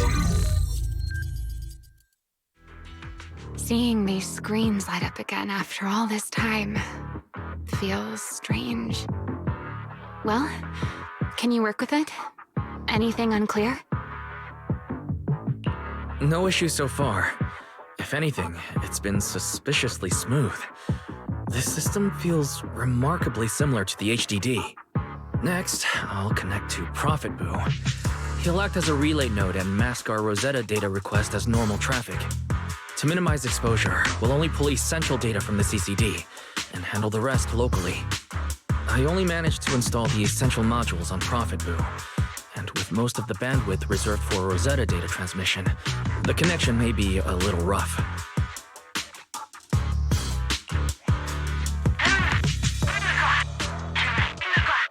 Oh, that's Griff. Looks like it worked. Need anything from us, Wise? Thanks, but not right now. I've got this. Understood. We will keep watch for any ethereals and keep the area secure. Link bandwidth stable. Traffic disguise deployed. Target side response seems normal. Starting designated path prediction calculations. As expected of a holo specialist, the aura is completely different. Watching him, it truly occurred to me that Rosetta Data was born here. Yes, exactly. Link bandwidth stable. Verification unit synchronization complete. Professor, can you hear me? We can begin with data extraction. Everyone, I believe... I must now inform you of a major situation. What? The theoretical verification of Rosetta Data is complete. It was a resounding success. Oh, is that how one delivers good news? You nearly gave me a heart attack! I believe this is due to Miss Sunbringer practicing the composure training I recommended. How many more people do you intend to torment with your family's strange tradition? So loud. That's quite the commotion. I take it the experiment was a success? Yes, very much so. It would have been even more successful if the core technology provider had simply stayed asleep. Even a little nap earns me that much grief. I was merely showing full confidence in my colleagues' professional competence. Besides, today's success is only the first step toward taking back the world. All right, all right. At a time like this, why not be honest and express a little joy? Even if the Rosetta Data is only the beginning, it is still the beginning of a miracle. Let us celebrate properly, shall we? And Professor Arke, don't even think about skipping it. Then, let's throw a party, like the one Mayflower treated us to last time. Don't tell me you're planning to drink until the next morning again. The professor will throw him out, just like last time. Then let us hold a ball with soft drinks only. Hey, you people. Back then, we thought taking back the world was only a matter of time. As long as our companions were by our side, there was nothing we couldn't do. We could even go anywhere. In the end, none of us reached the promised destination.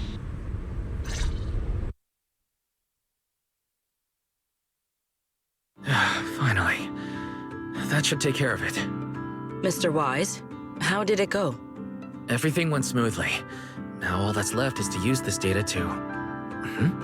Ramiel, is something wrong? Are you alright?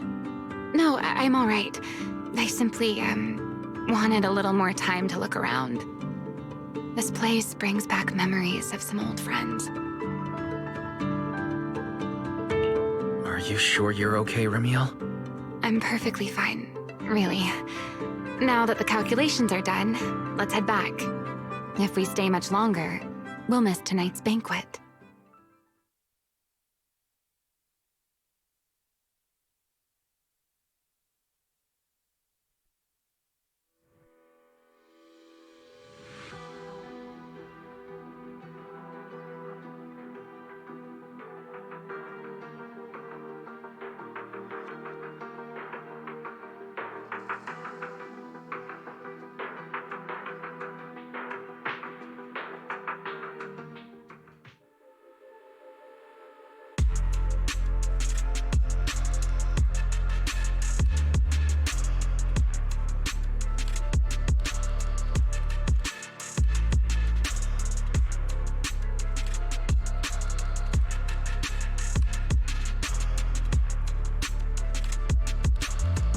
should be everything. Here, Sigrid. You got my instructions earlier, right? Yes, Mr. Wise. I simply need to place these devices at your designated locations, correct? Yeah. Once the imposter appears, I'll activate the devices and create a small singularity leakage at the venue. Meanwhile, I'll use Thaumiel's power to immobilize both it and everyone at the venue. Then, before it has time to react, I'll drag it through the leakage and into the hollow. Finally, we subdue it and rescue Dracaena.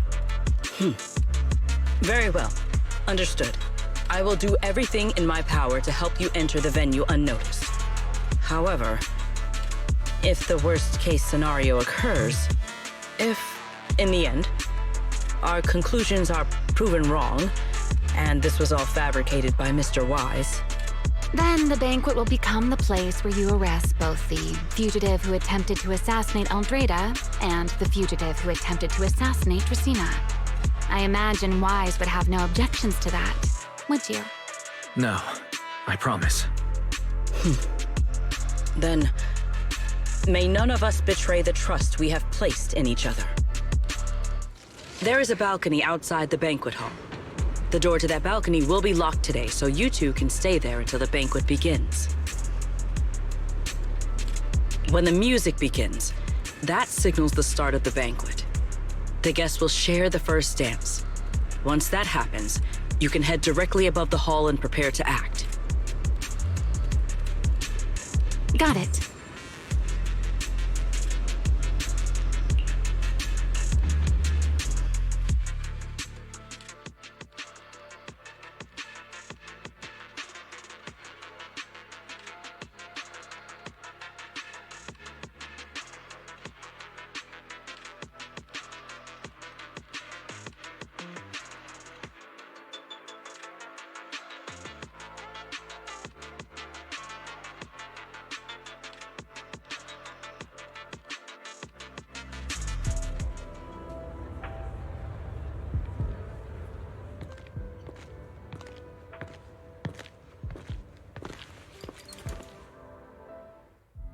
We are here. Next, I will head in and set up the device. There are surveillance cameras above the hall. Wise, you can connect to them from your end and confirm the situation. All right then. Please stay here and keep yourselves hidden. I will take my leave now. Let's use the camera to check on Sigrid. This is a... I'm in. Oh no, a soldier's coming this way. What's going on?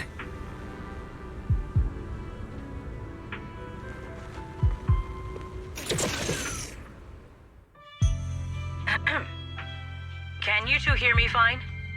All devices are in position. Mr. Wise, you have the exact locations in sight, yes? Yes, I see them.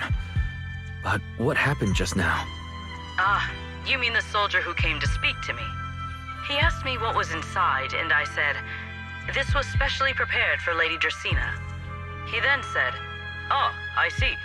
A heart-to-heart over dessert. On the floor, no doubt. I can hardly wait. And left.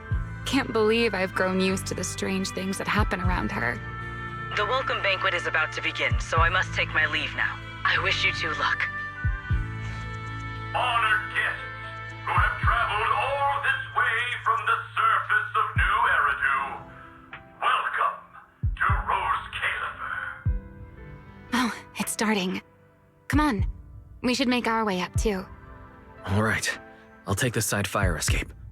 Why go through all that trouble? Whoa, wait! Now let us follow the music and dance with our partners. May we all have a wonderful evening. Everyone down there is dancing. Once the music ends, Greta Blulu will show up. Okay, I'm ready. Hey, what's on your mind? Ramiel, stay down. What if someone sees you? Why would they? On such a beautiful night with lovely music. Surely everyone's eyes are on their dance partner. And you? You were so calm a moment ago. Why so nervous now, Mr. Honor Student? No matter how we frame it, what we're about to do could be considered an assassination. To the unsuspecting crowd below, we must look like a pair of unforgivable criminals. Relax. I've witnessed spectacles far grander than this. Oh, right. The music won't end for a while yet. So, to settle those nerves, shall we share a dance of our own? Huh? Dancing? Right here, right now? Is this really the time for that? You're already my partner in crime.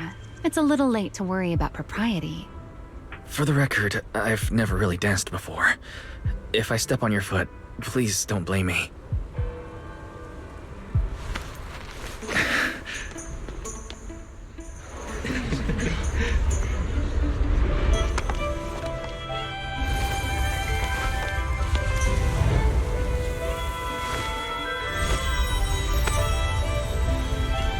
You know, Wise.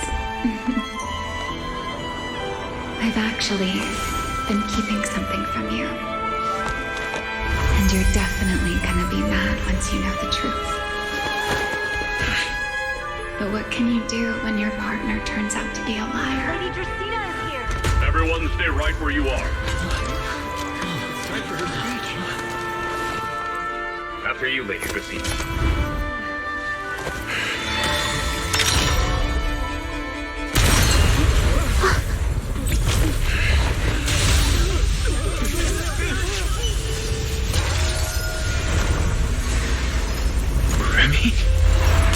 I'm sorry, Wise. As this dance draws to a close, it's time for us to say goodbye.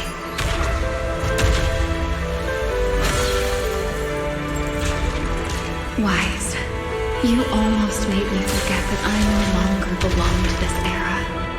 I almost forgot that I was meant to fly into the abyss alone. There's still a place for you to go back to. So from here on, let me handle this on my own. If you're that eager to die, then so be it! You're forcing the Enchainer transformation. Then bring it on. Remiel! I won't let you shoulder this burden alone.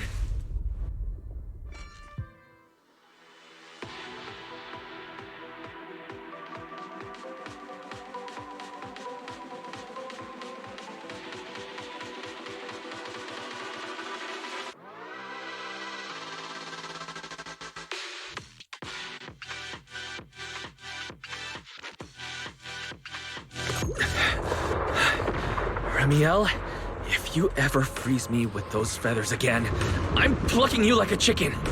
Wise, why are you here? Didn't I... You're the one who said we were partners in crime. Who leaves their partner behind like that? Sorry. You can apologize after this is over. What just happened? And what's that huge ether glow over there? That's Gertablulu's cocoon. Since we ruined its plans, it's trying to absorb nearby ether to make up for the energy deficit and force its fusion with the Karma Core. And completely devour Dracaena. I can't be certain how much longer she can hold on. Is there any way to stop it?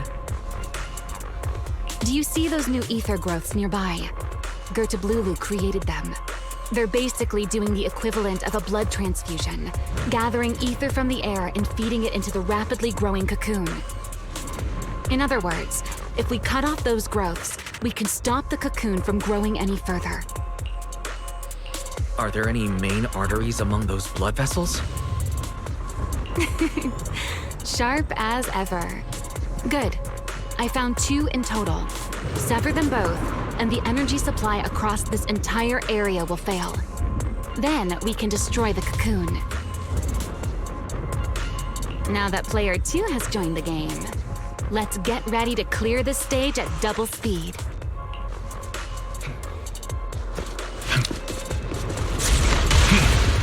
The space here is unstable. Watch your step. I'll watch the tracks. Wait for me at the end. Wise, the cocoon's doing something. Watch out! The cocoon is sending out blasts at intervals. When they explode, get to the near... That's it. That's the first artery. The frequency of the blast is increasing. This may get a little rough. Be careful.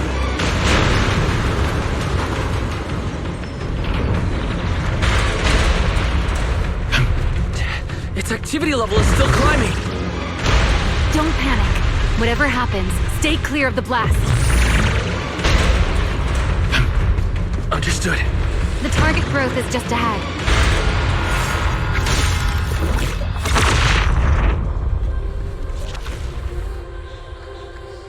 This route looks safer.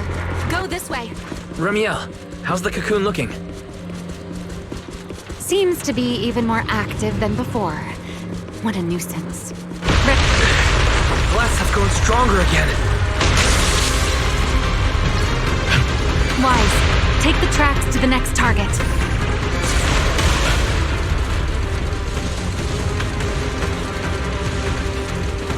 Not good! I'll think of something. Using the rail car as cover. I'm impressed. We're approaching the second target group.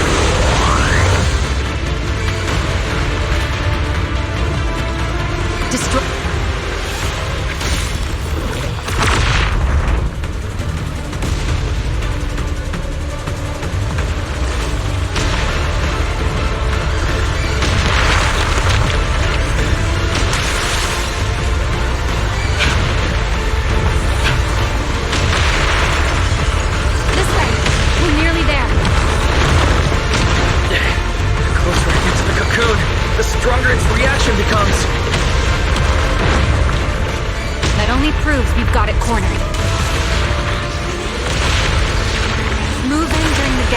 Explosions.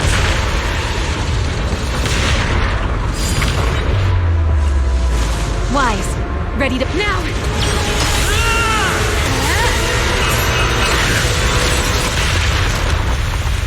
Don't let your guard down.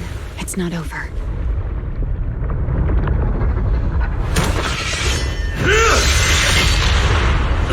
Too late.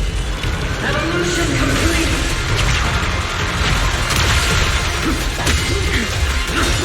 Together!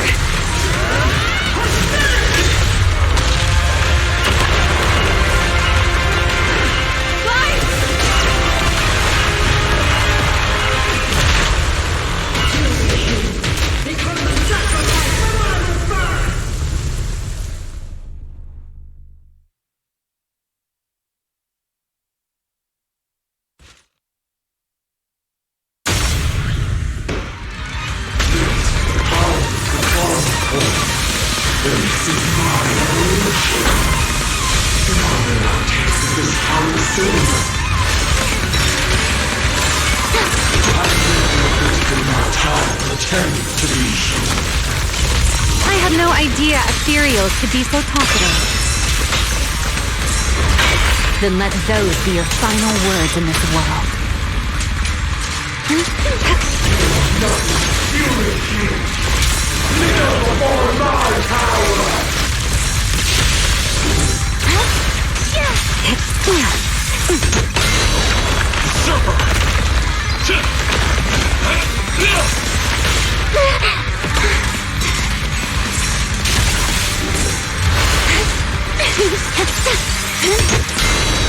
A diversion. Back at you. Its movements are erratic. Stay alert! Seems getting suppressed has driven it into a frenzy.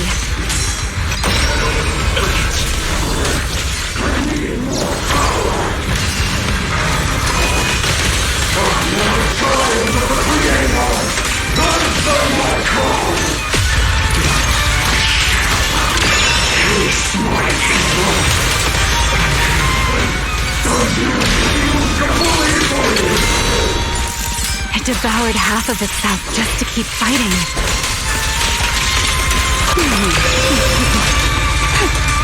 Is this how a beast born from the hollow thinks? What an awful sight. Let's put it out of its misery.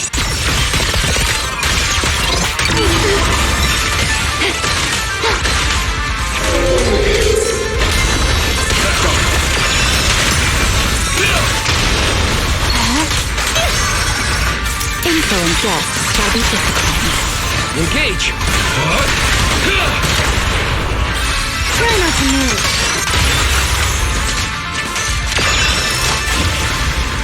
Scorching sun! Strike down!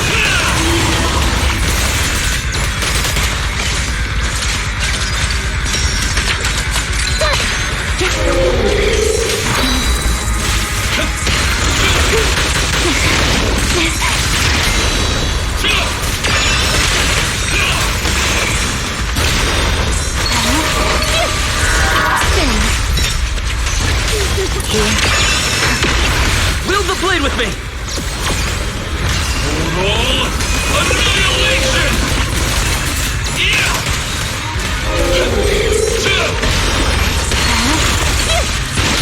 The wind scatters the path, and you are next.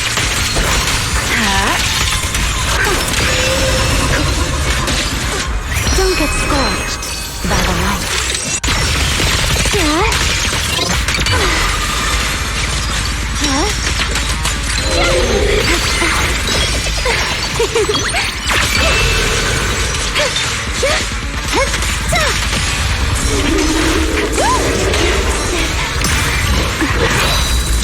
Time to wrap this up. Hear the howling wind.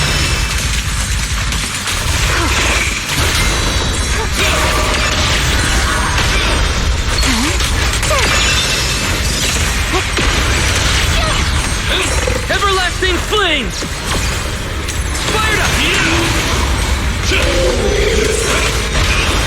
So predictable. Almost there. Expose its cord! Hang in there! Follow my lead!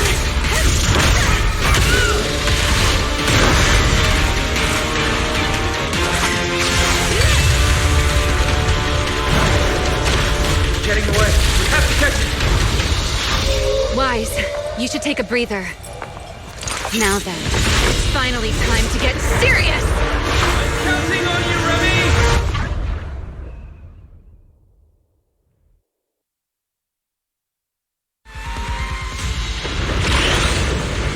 Remy! Capture it alive and save Dracena from inside the core! It's been a long time since I fought in the skies. But this is Martin. Show me what else you have. Gird up, Lulu! It's charging up! Get ready for a ranged attack! Oh? You wish to test your firepower against mine? Vanishing, are you? Hoping to catch me off guard.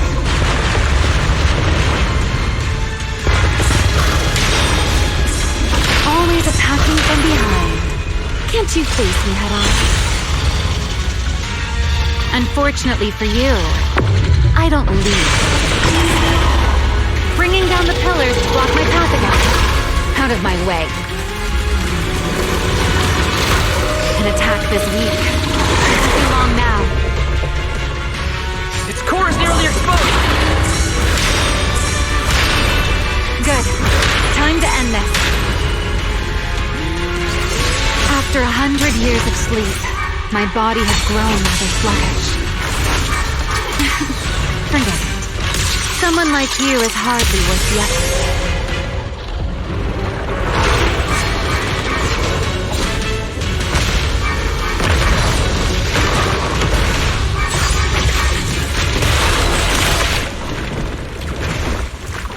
Dracena is inside its core. I'll handle this.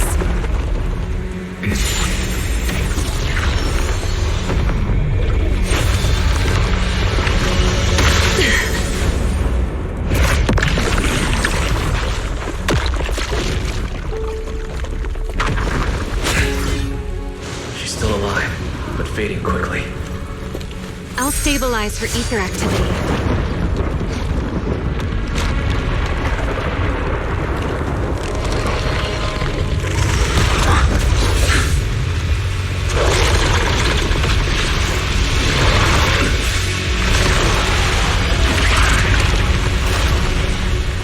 Just devoured Blulu and left. Why? Remy, are you okay? I'm fine.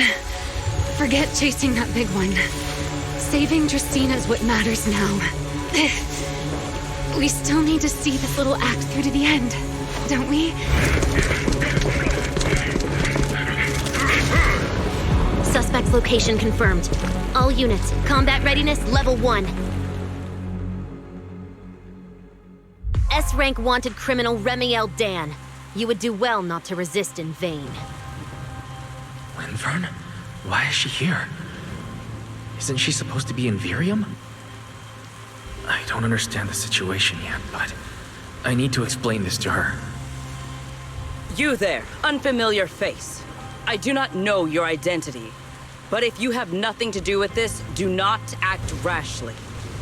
Our first priority is to ensure Lady Draceena's safety and arrest the criminal who attempted to take her life. If you understand your position, remain silent and do not interfere with our official duties. Secret? Is she signaling me not to interfere? Why would she do that? What happened while I was out? Remiel, hand over Dracaena beside you. Do not try anything foolish. You mean this little one? I was beginning to tire of her anyway. Take her back. She's still breathing. Whether she survives is up to you. Remiel, why does it feel like you expected this? What exactly are you trying to pull? I thought this little one's disappearance would throw you all into chaos. I didn't expect you to catch up so quickly. How dull. Time to bring this game to a close. The former Void Hunter Remiel Dan. I never imagined a legendary figure like her could still be alive. But why?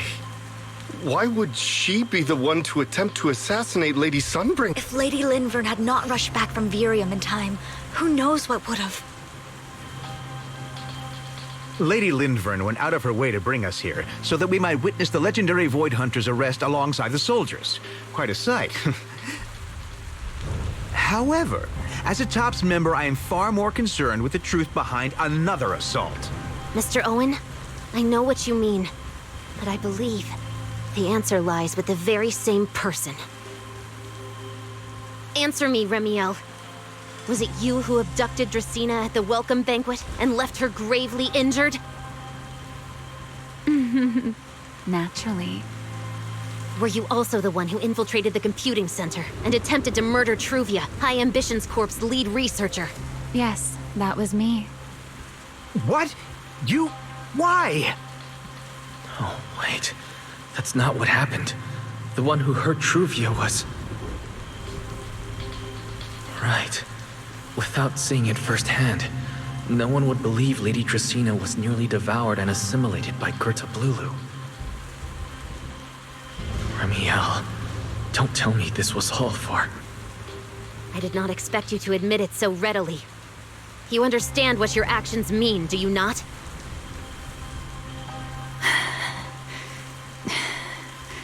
Of all times, now is when I've reached my limit. What a pain. It's not over yet. Remiel, do not attempt to resist. No, I won't resist. I'll simply vanish right before your eyes in an instant.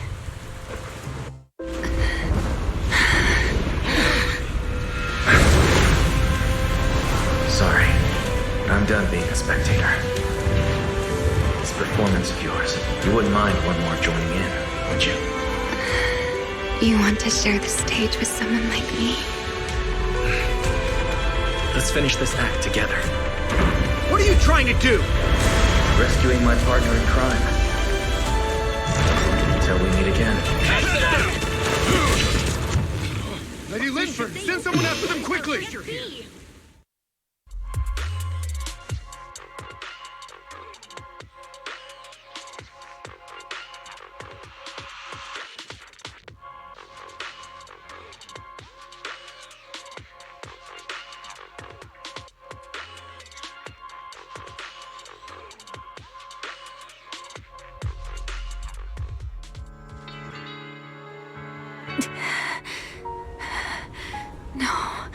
Look away.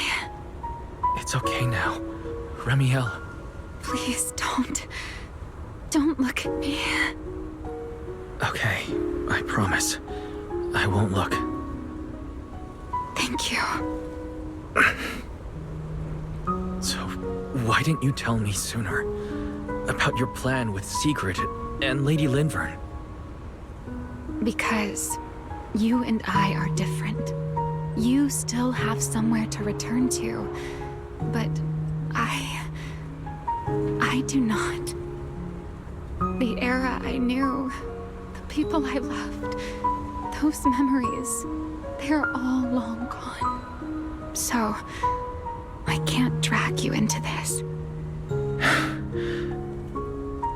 You really are impossibly headstrong, Remiel. You're the one who called me your partner in crime. You're the one who held me together on that rainy night. And now you're leaving me behind? Did you forget you're over 100 years old already? How long are you going to keep acting like a cranky child? I get it. Sometimes, someone has to step up and do what must be done. What happened to Tresina and Truvia? Someone has to answer for all of it. But that doesn't mean you have to shoulder the burden all alone. Didn't you call me your partner in crime? Then act like it. Doing bad things together, running away together, getting ourselves wanted together. That's what partners do. What kind of partner takes all the heat alone? What kind of friend does that? You really are getting more silver-tongued by the day, Wise. I'm not trying to sweet-talk you. Can't you tell I'm really mad right now? I can hear it, Wise. I'm sorry. I shouldn't have done that, my dear partner in crime. So, what are you gonna do now? I think I'll return to my refuge and rest for a while. The signs of the Enchainer transformation seem stable for now. There shouldn't be any major issues. As for what comes next, I'll leave that to Linvern and Sigrid. I'm a little tired. Then I'm going with you. There's no need for that. I can walk on my own now. I know what you're thinking. I can't let Remiel out of my sight again, or who knows what outrageous thing she'll do on her own, right? I promise, this time I won't go anywhere. Really, I only want to rest by myself for a while. Once I've recovered a little more, I'll come see you again. I promise.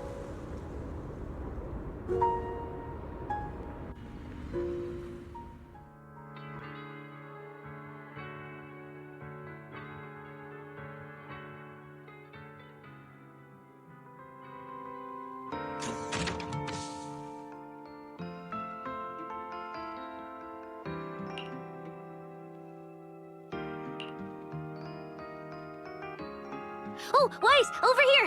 Have some bacon. Ketchup or mayo, manager? I've got motor oil on the table too, if that's more your thing. Would you like an egg, Wise?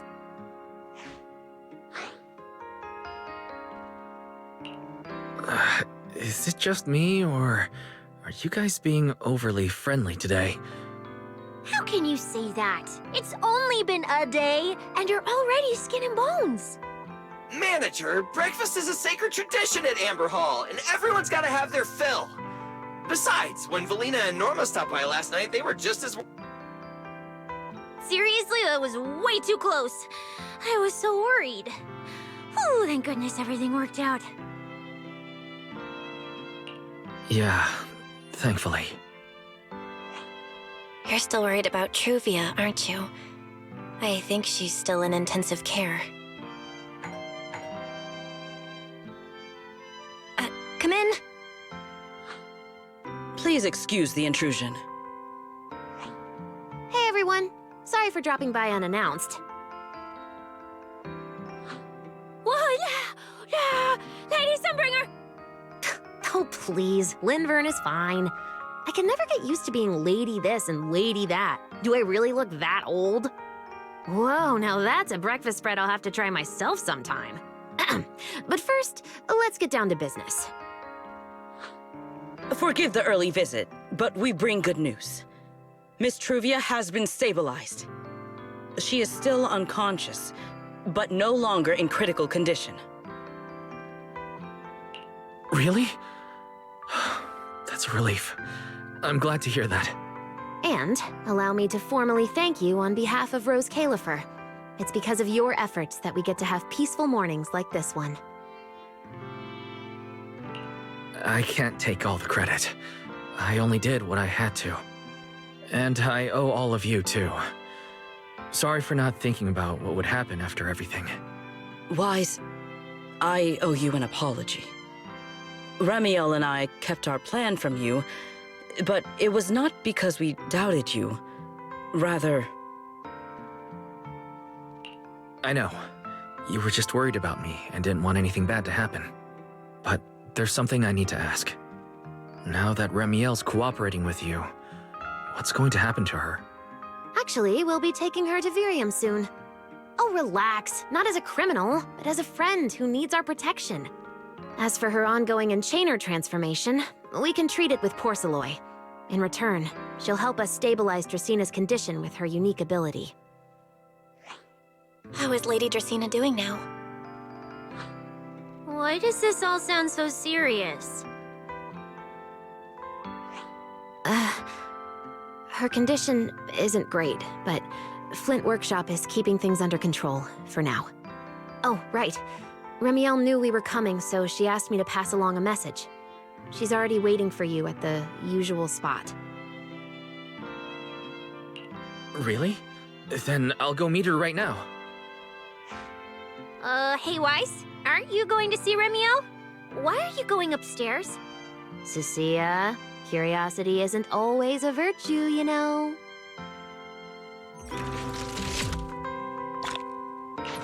Ramiel, is she really all right?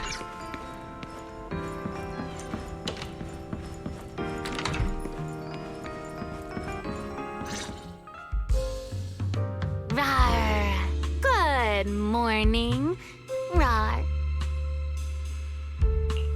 Ramiel, you've recovered already?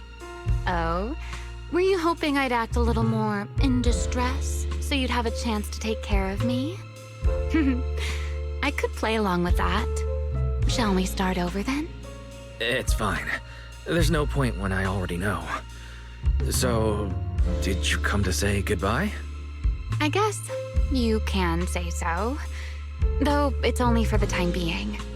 Lindvern and the others probably mentioned it already.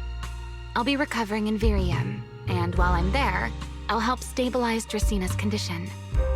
Lady Dracina, what exactly is happening to her? She will likely remain unconscious for a long while. After all, having a karma core taken from you is no trivial matter. I misjudged the situation.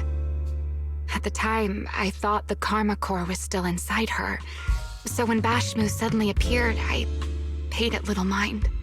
But the truth was, while we managed to rescue Dracina, the karma core remained inside Gertablulu and was devoured by Bashmu. That can't be good. Does that mean Bashmu becomes the Enchainer instead of Gertablulu? Yes, it seems far more intelligent than Gertablulu. But of course, the culprit behind all this may have planned it that way from the beginning. Clearly, Gertablulu couldn't have done it. So, who lured it to Buastrom with the singularity leakage? The real culprit is still hiding somewhere in Rose Califer. Correct. Though, I don't think we need to worry too much at the moment. Dracaena likely only possessed 1/3 of the Karma Core, which means the other 2 parts are still inside Eldrada and Linvern. Right. I wanted to ask, you said Karma Cores are sealed in Void Hunter weapons. But why is Lady Sunbringer split into 3 and stored in 3 different bodies? What's really going on with her? Yes, Void Hunter weapons. Perhaps that's what the Sunbringers truly are. What? Oh, come to think of it, I don't think I've told you yet. The truth behind the so-called attempted assassination of Lady Sunbringer. The truth is, I really did come to Rose Califer in search of Sunbringer. Not the 3 who stand here today, but the one I once knew. And then I saw Eldrada. Do you know that strange feeling? How someone can look so much like her yet not be her. Somehow, after reclaiming Thaumiel, the remnant inside it resonated with the Karma Core fragment in me, and suddenly I was able to sense the Karma Cores within the Sunbringers, which is very strange. Sunbringer didn't fuse with the Karma Core and become an Enchainer. Rather, the Karma Core was divided into 3 parts and stored within the 3 Sunbringers, which is just like Void Hunter weapons. You mean the 3 Lady Sunbringers we've met are actually living Void Hunter weapons? No, that doesn't make sense. Well, it's only a working theory. There are still plenty of gaps in it, but it does already answer a lot of questions.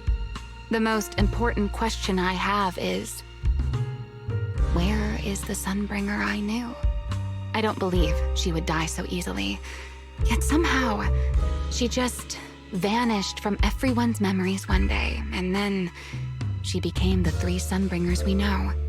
So until I find my answer, I suspect I'll be staying in Rose Califer for quite some time.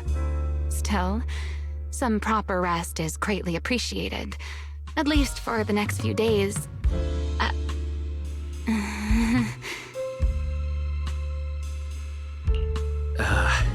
There should still be breakfast downstairs.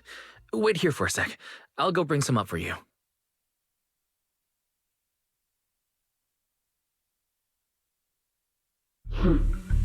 How many times have I told you before?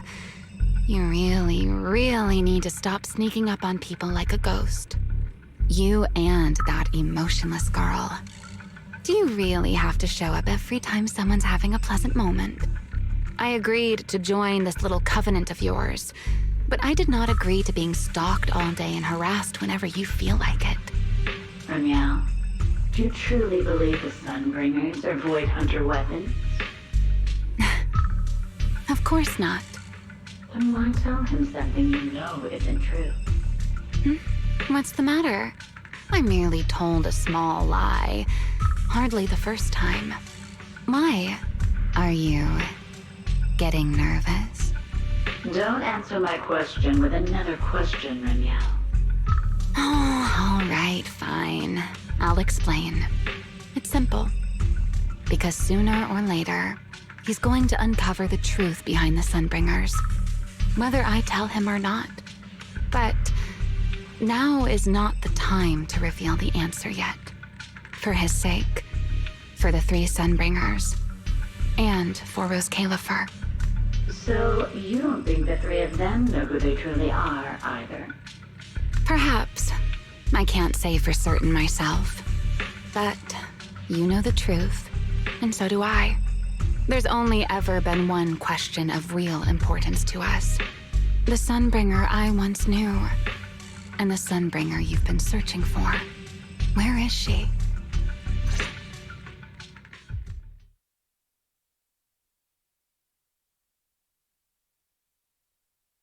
How pitiful. What do they call that monster again? Right, Bertablulu. To think it wounded you this badly. Its will to survive is truly frightening. It also got a lot smarter ever since it made contact with the Karma Core. Came embarrassingly close to actually pulling it off. How impressive. But do not worry. Our old classmate still handled everything. Come to think of it, I always did enjoy doing the unexpected. But you are terrible at adapting on the fly. That is why you keep losing to them. Again and again and again. Why not? Simply admit that you are worthless.